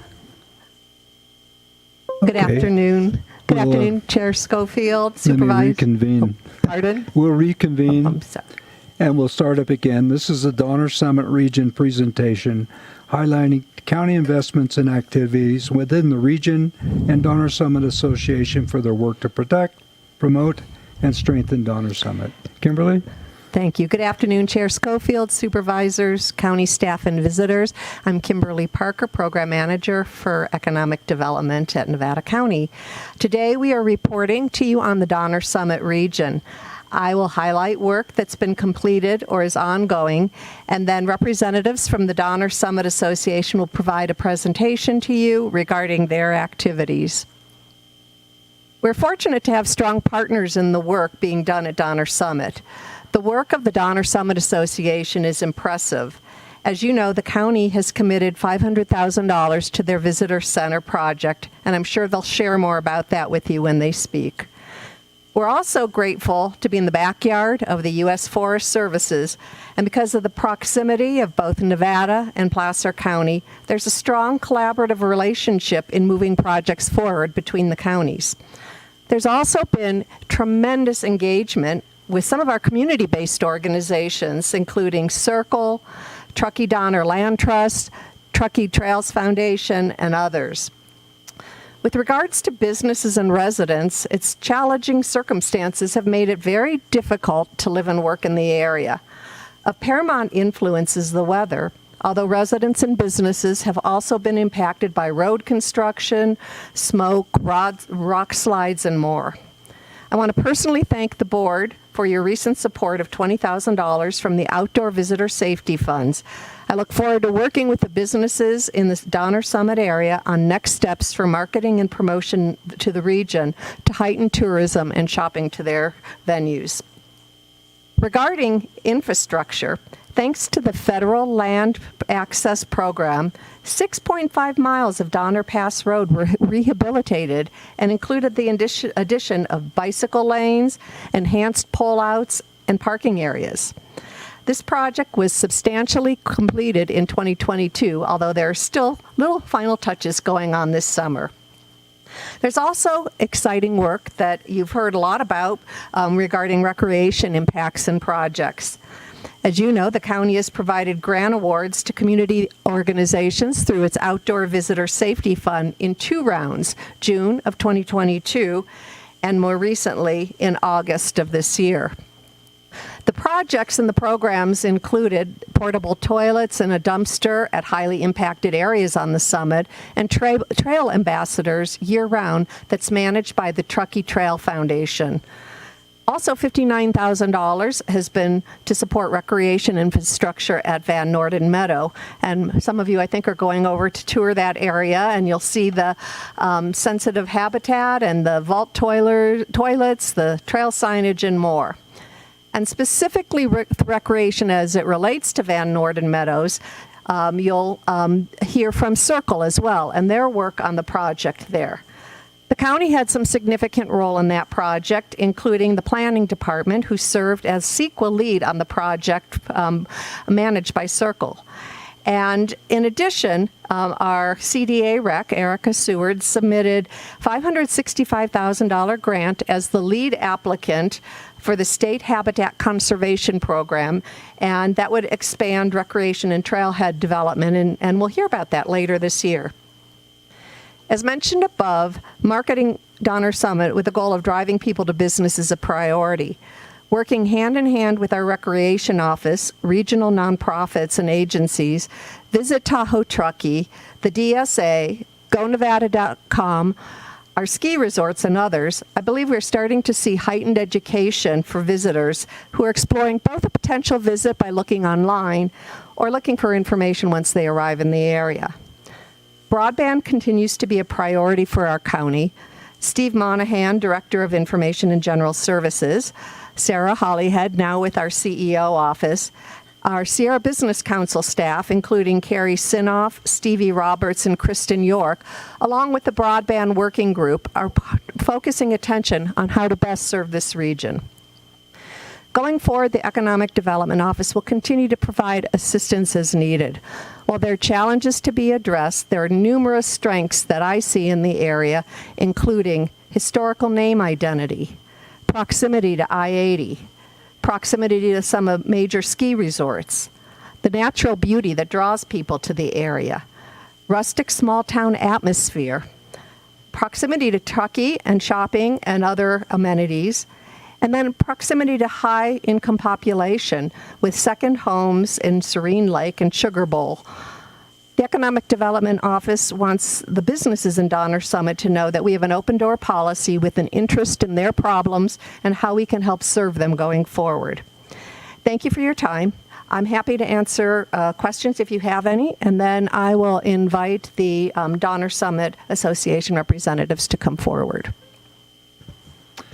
Why don't we invite them to come forward at this time, Kimberly? Okay. At this point, I'd like to introduce Pat Malberg and Bill Odegeest.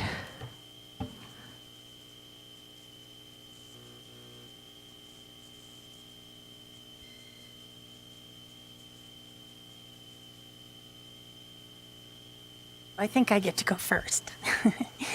My name is Pat Malberg, and I'm the president of the Donner Summit Association, and thank you for inviting us today. We really appreciate it. We have a huge passion for that beautiful area, and so we want people to know about it, but not to abuse it. The first thing we're going to do, because you asked for it, I think, is our vision. So we envision Donner Summit as a vibrant, cohesive, year-round mountain community that provides opportunities, for the residents, businesses, and visitors alike to thrive in a beautiful alpine environment. And then our mission is a little bit longer. For the benefit of its residents, businesses, and visitors alike, the DSA, that's Donner Summit Association, will promote and strengthen Donner Summit, protect its heritage, steward its future, and provide a voice for the entire community through its leadership as an advocate for economic investment in appropriate infrastructure via long-range master planning, a liaison with government authorities, a coordinator and promoter of local projects and events. And I think our next slide is about the area plan. So I thought I'd give you just a little background into how we got to the area plan to begin with.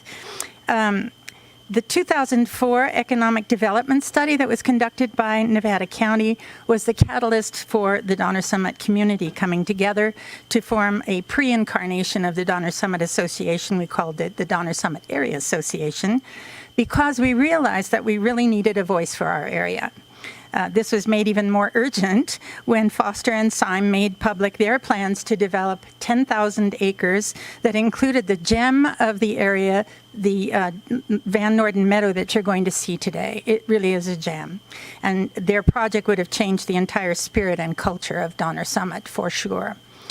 For 10 years then, the DSAA worked with the community to hold information seminars on planning and other topics, conduct area-wide surveys and 2 summits, as well as fundraising, all in an effort to defeat the Foster-Syme development.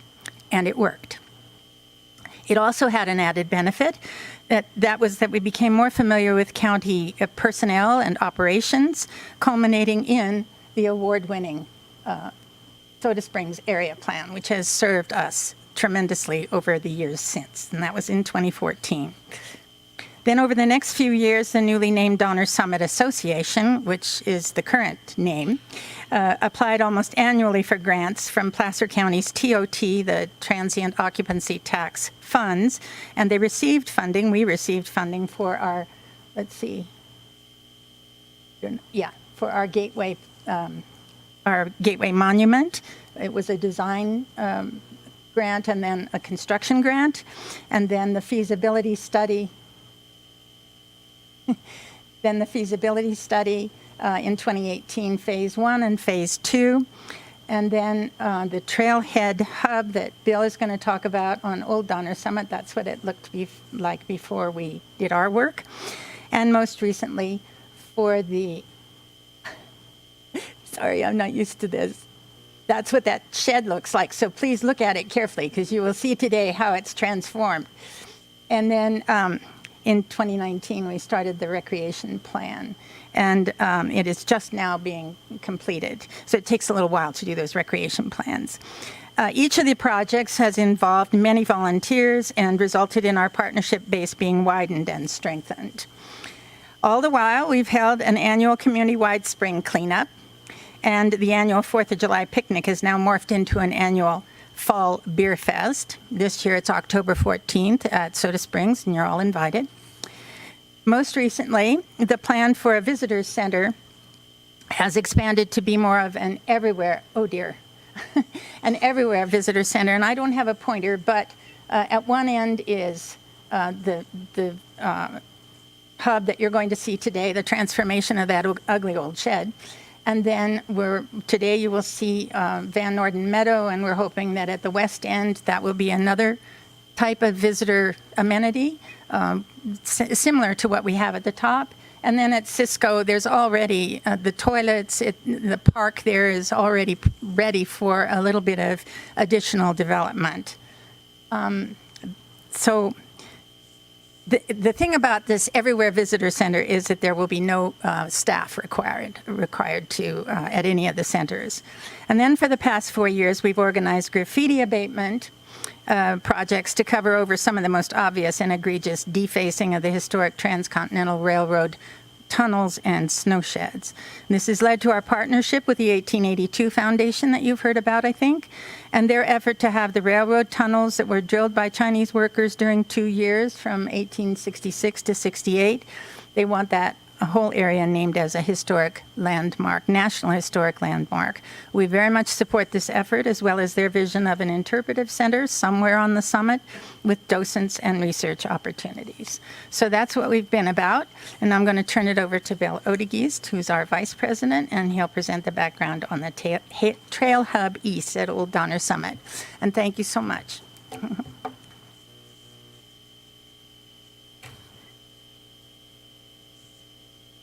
These are some volunteers getting rid of the graffiti. Well, that's okay. We can do them now because I got to go through them in order to get to what I'm going to do. And here's before and after what they did. But it's an ongoing project. They go out and paint over the graffiti, and the next day there's places to paint over the graffiti again. So I've come to tell you a little story about a scrappy little community. The economy had been going downhill for decades, but the community had so much to offer. Gorgeous scenery, world-class recreation opportunities in the summer and the winter, amazing biological diversity, 500 species of plants, 115 species of butterflies, 100 species of birds, dozens of species of mammals and amphibians. But a lot of places have gorgeous scenery and amazing biological diversity and world-class recreation. What sets Donner Summit apart is that it's the most historically significant square mile in California and maybe the entire western United States. But the problem was, even though more people were coming to Donner Summit, they didn't know what to do or how to do it when they got there. They didn't know what was available or how to get to what was available. So the scrappy little community embarked on a unique project. They developed a trailhead of trailheads where visitors could see the wonders of Donner Summit and then go out and experience them. Now, this is what it looks like today, and I understand you got an invitation to come up to Donner Summit afterwards that all of you are going to take us up on, because then you'll get to touch all of this in person. This is what it, this is what it looked like to begin with. And this is what it looks like today, which looks quite a bit different. But it's also unique. Besides being a good project, it's unique because, number one, it sits in Nevada County. That's Nevada County land. But it was done with 2 grants from Placer County. There's also the unique centerpiece, that old building there with the overhang on it, which was a gas station for the Division of Highways in the 1930s when they were plowing, when they started to plow Highway 40. And there are the components of it too. We've got displays, we've got a concrete pad that serves as say a lectern. There's an ADA compliant path that takes you out to the central shaft with some interpretive signage there. This is a close-up of our concrete pad, and you can see that we've taken the railroad theme. Terminal 6 is 88 feet below this spot, and put that on the surface. So we laid rails, we laid ties, and we built those carts to evoke the railroad, which is important to Donner Summit history. Another reason that it's really exceptional is that it is mostly done by volunteers. New siding, shear panels, repairing the truss, a new roof, new door, bike repair station, bike rack, cleaning up 60 years of detritus, grading and spreading, displays, boulder placement, placement of the ties and the rails, building the carts. And so here are our volunteers.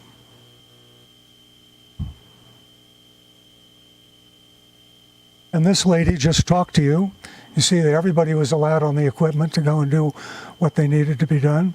And then, of course, there was also stuff we paid for, cement work, welding, and paving.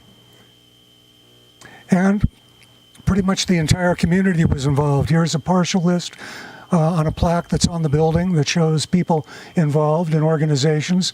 Here's another one. Look at the bottom of that, and you can see the different organizations that participated or participate with us. Placer County, Nevada County, Sugar Bowl, Soda Springs Ski Area, Boreal Ski Area, Donner Summit Historical Society, Truckee Donner Land Trust, Pacific Crest Trail Organization, Donner Ski Ranch, Nancy O. Glass, and the largest homeowners association, Serene Lakes.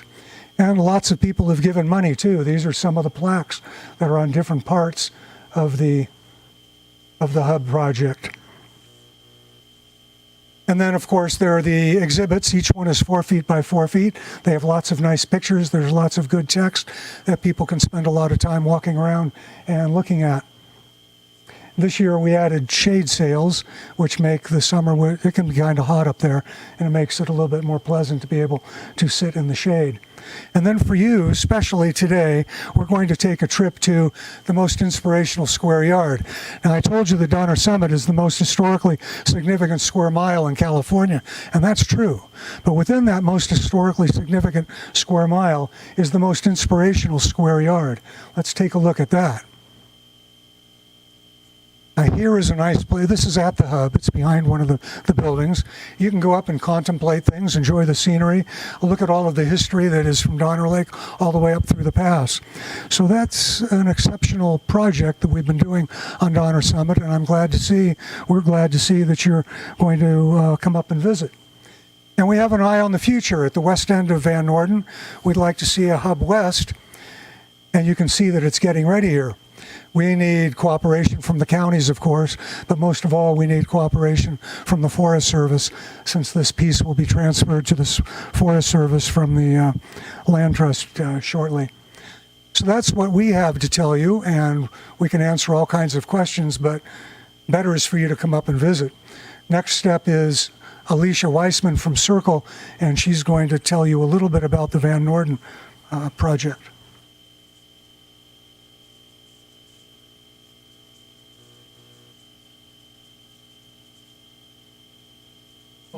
Any tricks to this clicker? You just push the buttons. Okay. We have for you.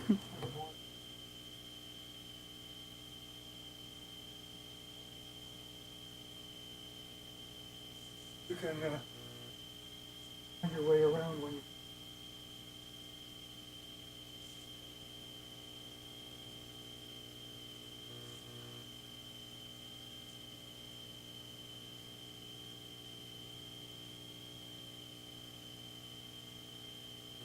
Okay, thank you. Thanks for having me. My name's Alicia Wiseman from the South Yuba River Citizens League. I'm the Headwater Science Program Director and Project Manager of the Van Norden Meadow Restoration and Recreation Project. You'll have to excuse me, I'm coming straight from the meadow, so I didn't have time to change into I'm in my kind of meadow clothes, a little sunscreen on my face, but I'll be going back this afternoon. Let's see if we're at the end of your slides. Maybe not. Okay.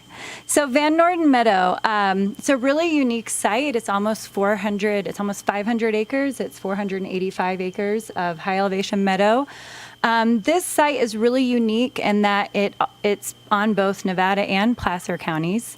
And it's a meadow that, like Pat mentioned before, was saved from development by the DSA and the Truckee Donner Land Trust and the Donner Summit community. At that time, the majority of the meadow was held for a little while by the Truckee Donner Land Trust and then transferred to the Tahoe National Forest.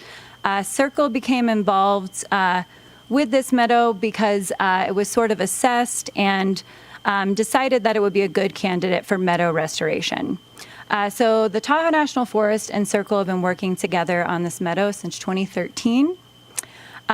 We, through the planning process, developed a stakeholder group, and that included Sugar Bowl, Soda Springs, the Donner Summit Association, Truckee Donner Land Trust, other researchers and scientists from UC Davis and UNR, the Washoe tribe. And through that process, as we were working through how we were going to restore this meadow, one thing that came up pretty quickly is the need for recreation in this site and how we go about restoring the meadow and keeping recreation as a viable option. Currently, there are user-created trails at this site, and our main goal is to develop a formalized trail alignment. I'm not going to go too much into the restoration project because I don't have, 20 to 30 minutes to kind of talk about all of those things.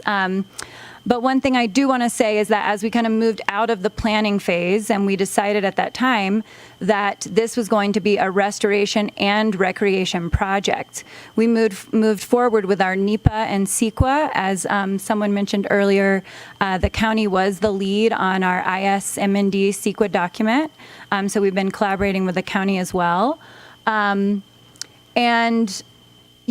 we developed a trail alignment at that time so that we could sort of certain things that we needed to do for restoration, we could also be planning for recreation at the same time. So this trail alignment you can see on the screen here is almost a 5-mile loop that circumnavigates the meadow. One key piece to this, let's see, does it not have a pointer? If you guys see the yellow camera that's sort of on the South Yuba River there, and it's labeled the Meadow Bisect Road, that is a really key piece. It's gated, so it's open to the Forest Service, Sugar Bowl, PG&E for traffic. It's used in the winter for cross-country ski trails, but otherwise it's predominantly used for recreationists. And that's a really key piece of the whole loop, and it was also a very much a key piece of the restoration project. That road was concentrating flows, it was a hydrologic impediment, so it's important to us to improve that road, and that included the replacement of a 120-foot bridge. That piece of the recreation project has been funded in part by Placer County and the Wildlife Conservation Board. The restoration piece of the project has been funded to date by Truckee Donner Land Trust, the Martis Fund, Tahoe National Forest, Wildlife Conservation Board, and the California Department of Fish and Wildlife. To date, through the assessment, planning, and implementation, it's about an $8 million project to date. That does not include the grants that we're currently working on, Erica and I together, to secure additional funds to complete this trail. Also, Nevada County recently awarded Circle $59,000 to help with the development of the trailhead. So that will be the one that's on Nevada County. There are 2 trailheads planned. One on Placer County side at the sheep pens, which you can see is labeled, and one that's closer to the spillway. We're also coordinating with the DSA so that the Hub West, or this second trailhead of trailheads, we can coordinate so that we have a trailhead for Van Norden near bathrooms, and the trailhead of trailheads that DSA is working on. So those vault toilets have not been built yet. That's what we received the funding from you guys for. It's likely going to happen next summer. But we will get to tour the site that Bill had in the photo, where you can see that during restoration, we graded a site for a future parking area. And with that, I'll keep it a little bit high level, but I just want to thank the county for your partnership and dedication to the project. I think there's a lot of potential with this site by restoring the ecology and the hydrology. We're already seeing just more wildlife and a lot of different plants and improved carbon sequestration at this site. Meadow restoration is a tool that can stimulate and encourage carbon storage in high elevation meadows. This carbon is even more protected because it's safe from high severity wildfire in a wet environment. So it's just another reason that these meadows are so important to Circle and others in our community. And that's it. Thank you. You're welcome. Great presentation. I want to remind anyone that is calling in or online to call in now, and we will get you later on as we get into this. Sue, I'm going to start with you on this. Sorry, Hardy. I know this is Hardy's backyard more. Yeah, I know. But no, what an incredible undertaking to think that it could have been development and then all that work went into the conservation of this beautiful area. So yeah, I'm excited to see how this really plays out. It's going to be, I think it's a win-win. I think especially for like the Soda Springs side, I think that'll be wonderful. They included, what a great place to start a trail and make the whole big loop in a day. That's fantastic. So I'm thrilled that we're a part of that. Erica, she's working with you, doing a great job. Is she here? There she is back there. She's always looking at things and ways to do benefit our trails. Tricia, really, we have a team that takes this seriously and knows that it's important for our whole area. So thank you for the presentation. It was nice to meet both of you, even though it's just via the podium. We'll look forward to spending time up in your neck of the woods. I think that's exciting. I think the county's engaged in what's going to be happening up your way. So thank you for the presentation from all of you. No questions from me. Thanks. It's always amazing to me what a small group of very dedicated, passionate people can do quietly behind the scenes, but the impact that it had saving this particular piece of property is extremely impressive.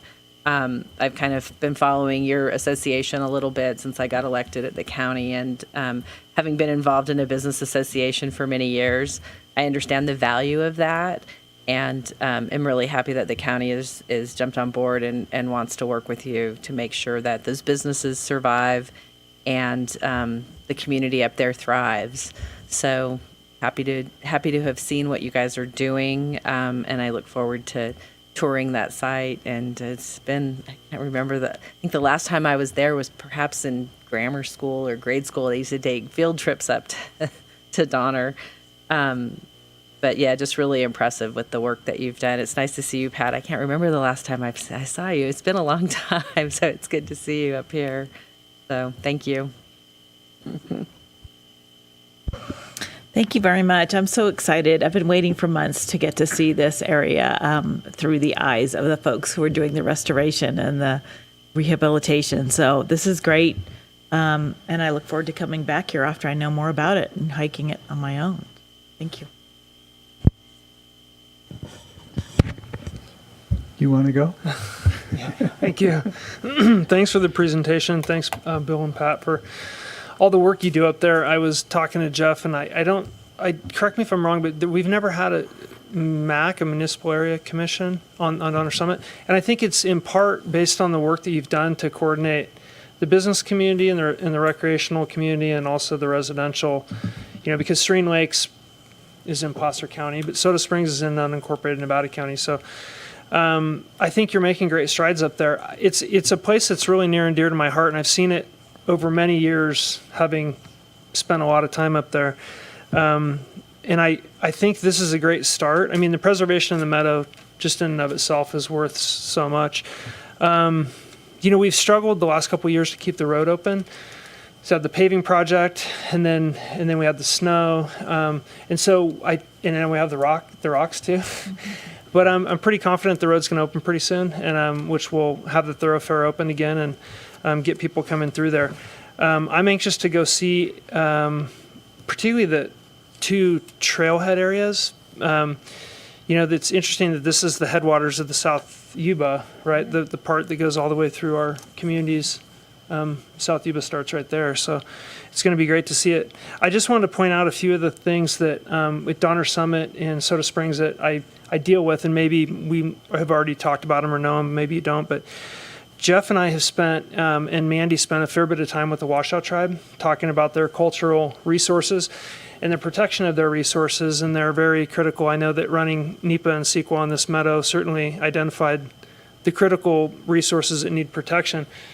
But there's other areas that will continue to need protection from visitors and people that don't mean harm but maybe inadvertently create that, and other people who go directly out there just to see. And the tribe has expressed their concern with people taking artifacts, chipping rocks off and taking them away. So I think there's work to do to work together, because I know we all talk about the economic benefit of historical tourism and coming to that area that Bill described as being the kind of the most historic square mile anywhere.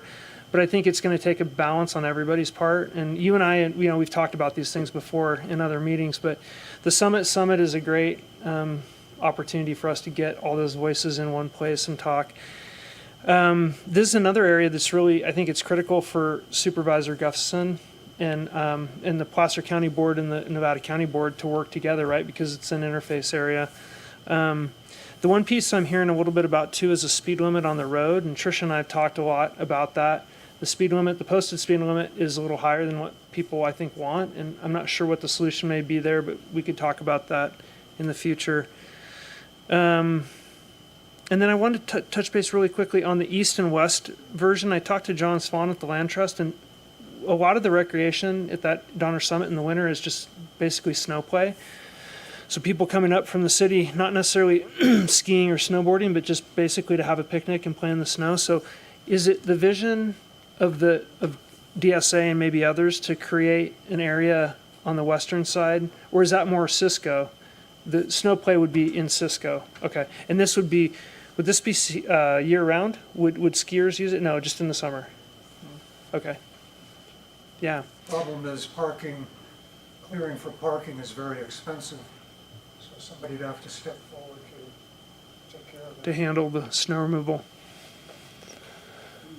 Okay. Yeah. Well, thank you. I appreciate your time, and I look forward to doing the visit out there and seeing what's going on. Sure, come up to the microphone.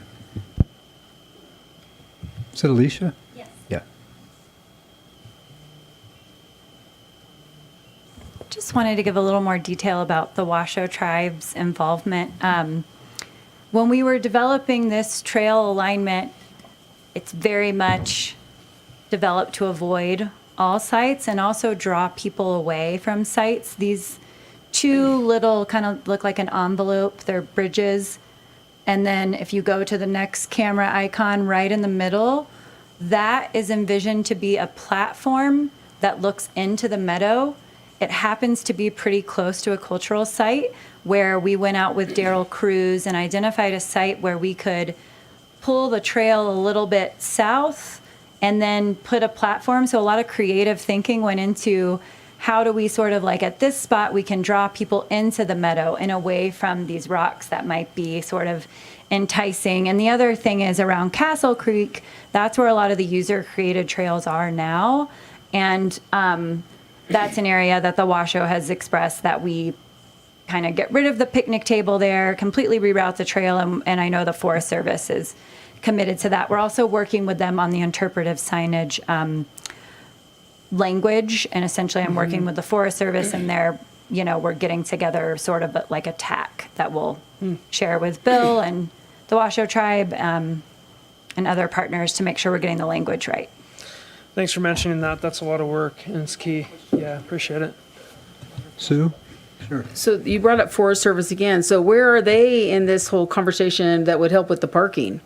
Because if this is actually a Forest Service properties, and are they going to, I mean, I know our trails group does a fantastic job, everyone, of maintaining the trails, Burial Land Trust, trails groups. So where does Forest Service fit into that part, and have they budgeted for it?